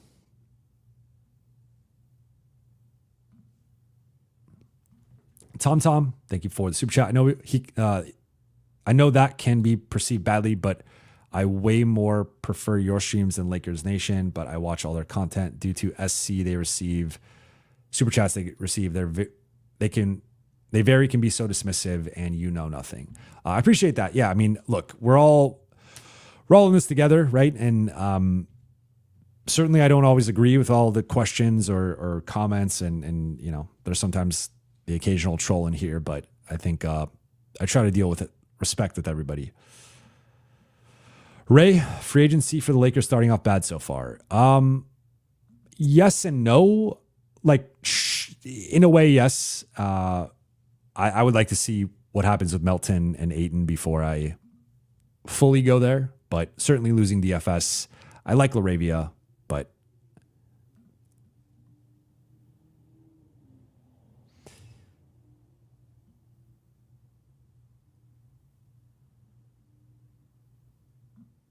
CG, what contracts can we offer free agents now without DFS compared to if we re-signed him? So the big shift here was the non-taxpayer MLE of $14.1 million versus the taxpayer MLE of 5.7. So LaRavia, they could have kept DFS and signed LaRavia basically to the taxpayer MLE. I think it would have been maybe a little bit less than what he currently just signed for, but so I guess like the opportunity cost would be losing out on Melton and Ayton, unless Melton came for the minimum. Ayton's not coming for the minimum. So really, I guess you could say it in that case is more of like a DFS Ayton thing, but that's assuming Ayton's coming. So that we got to see how that plays out. But the opportunity cost was the 14.1 versus the 5.7. The difference there, though, key difference is the 14.1, you're hard capped at the first apron. The 5.7, you're hard capped at the second apron. So you do have more flexibility using the 5.7 in terms of other trades and adding additional salary, where if you use that 14.1, which the Lakers have used with the LaRavia deal, that now hard caps you at the first apron. So a little bit less flexibility in terms of the cap.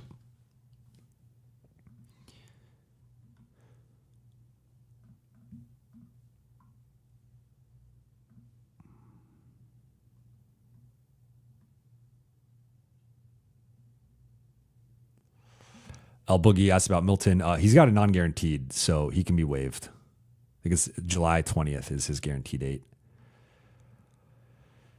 I'm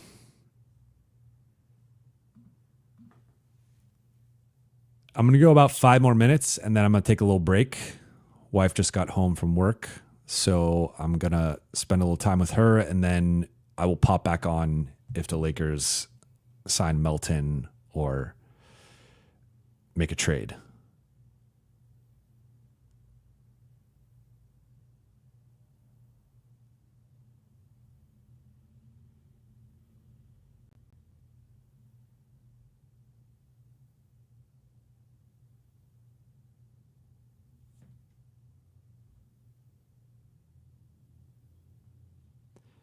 Sorry.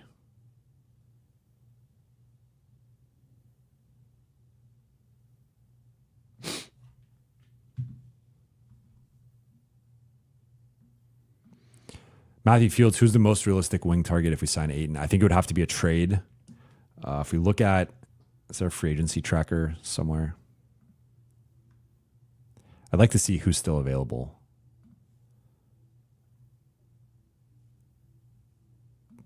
I mean, could they get Amir Coffey or someone like that? It's just not really moving the needle that much. I think it has to be a trade for a wing. Fahim, thank you for the super chat. Yes, they want a free agency. Doesn't this feel like we're heading for another year of building at the trade deadline with little chemistry flow before the playoffs? Potentially. Again, too early to tell without seeing what moves the Lakers make. But I would agree with you that I don't love that approach. I've been on record saying I think the Lakers should try to build their roster now and not at the deadline. I think that disrupts chemistry, it disrupts rhythm, it disrupts flow. You have to redo your rotation, your starting group, style of play. Then you're also only having 20 to 30 games with that group going to the playoffs. And then if you lose, then you have a built-in excuse, which is maybe why they do it. I don't know. But you have a built-in excuse of, well, we did this trade at the deadline and we need another summer to, like, you're always kicking the can down the road. I think they did it in 2023. I think they did it 2024. They said they needed to be healthy. 2025. Like, there's always some type of excuse to justify the short or the early exit that I just think build a roster now. And then if you need to make tweaks in season, you make tweaks in season. But we'll see if they do that. Jeff Gu, is DK ceiling MPJ or Cam Johnson? Love the way DK plays. I would say a key difference between those two guys and Dalton is the size. Dalton's about 6'6". MPJ and Cam are both about 6'9". So I think just by that, like, those guys can play the stretch 4 or a big 3 in a way that Dalton just doesn't have the same size to replicate. He's about 6'6", maybe 6'7" tops, but like I would say there's at least a 2 to 3 inch difference between MPJ and Cam versus him. So I would say offensively, yes.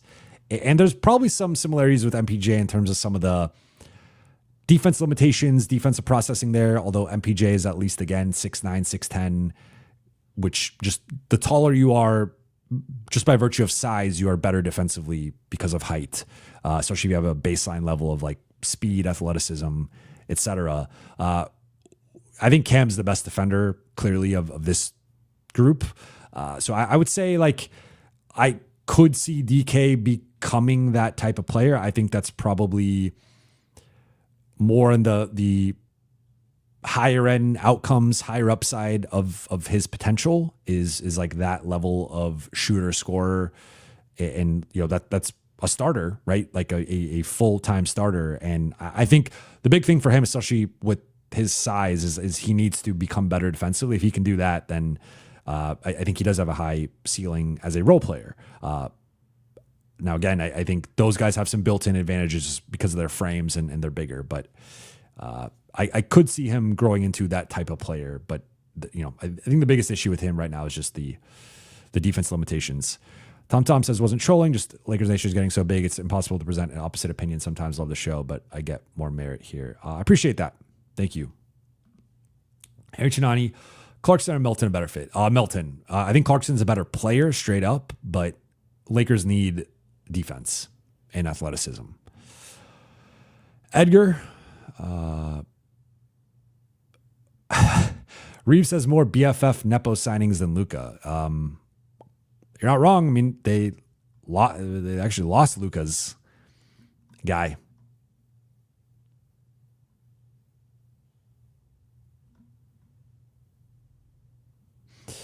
Christian, is DFS a sign and trade?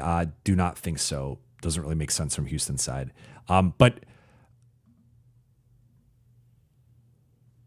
Ryan Rich, I like this one. What do you think about the Lakers' new purple uniforms? I like them. I wish there was more. They brought it back to like the 90s style where the number was yellow and there's a little bit more contrast than that. But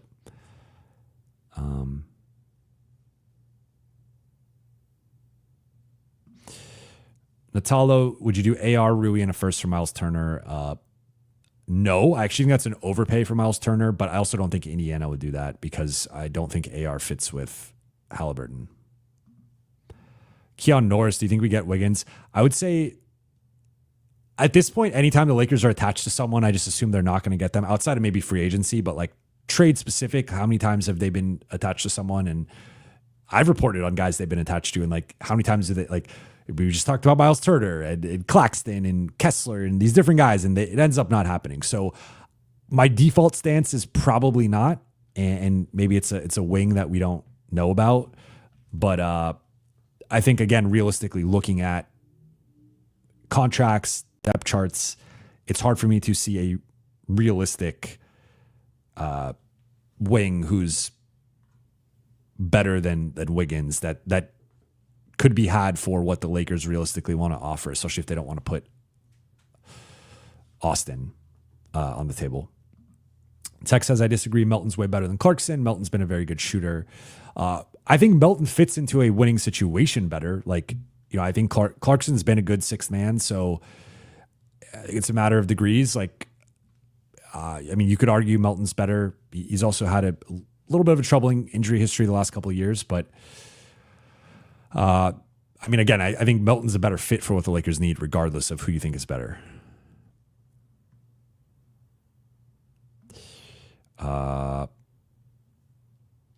CG, least likely to be traded: Maxey, Vando, Gabe, DK, Rui. I like this question. I would rank this Maxey 1, Gabe 2, Dalton 3, Rui 4, Vando 5. I don't think they're going to trade Vando because I think they're going to have to attach a first just to offset Vando's contract.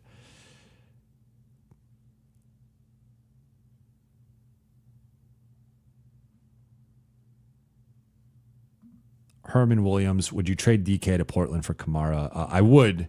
The issue is I don't think that Portland would do that. I've heard they want 2 picks for Kamara. So,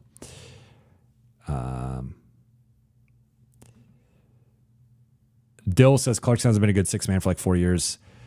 You're kind of right. The last time he got 6 man of the year voting was 21-22. He was 4th.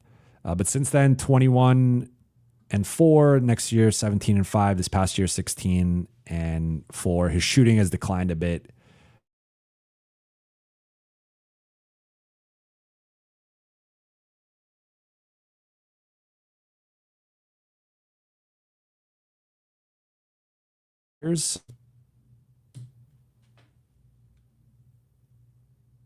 All right, let's see if this I think my camera's overheating at this 3-hour stream. It's probably my sign to end. Xavier Hernandez says, why do you have Ayton over Horford? Well, I'll give you the 12-year age gap between them is the biggest reason. Horford has slipped as a rim protector. Ayton's a better finisher. He's a better rim protector. He's a better rebounder.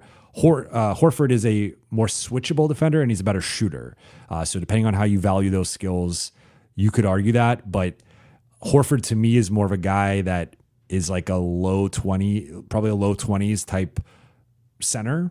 So he could be a placeholder starter or more of a backup. I view him more as a backup. Whereas Ayton, I think all 7 years of his career has been a 30-plus minute per game guy. So you have one guy in his physical prime, still capable of playing 30-plus minutes. One guy who I think you got to load manage a little bit more, and that's another thing. Horford's missed some games recently in Boston due to load management. So can Vando raise his trade value? Yes, but that's not. I think it would have to be like a full season. I don't think anyone's like he's having like 2 good months and all of a sudden people change their perspective on him. I think it would have to be a full year. All right, I'm going to wrap here again. I'm going to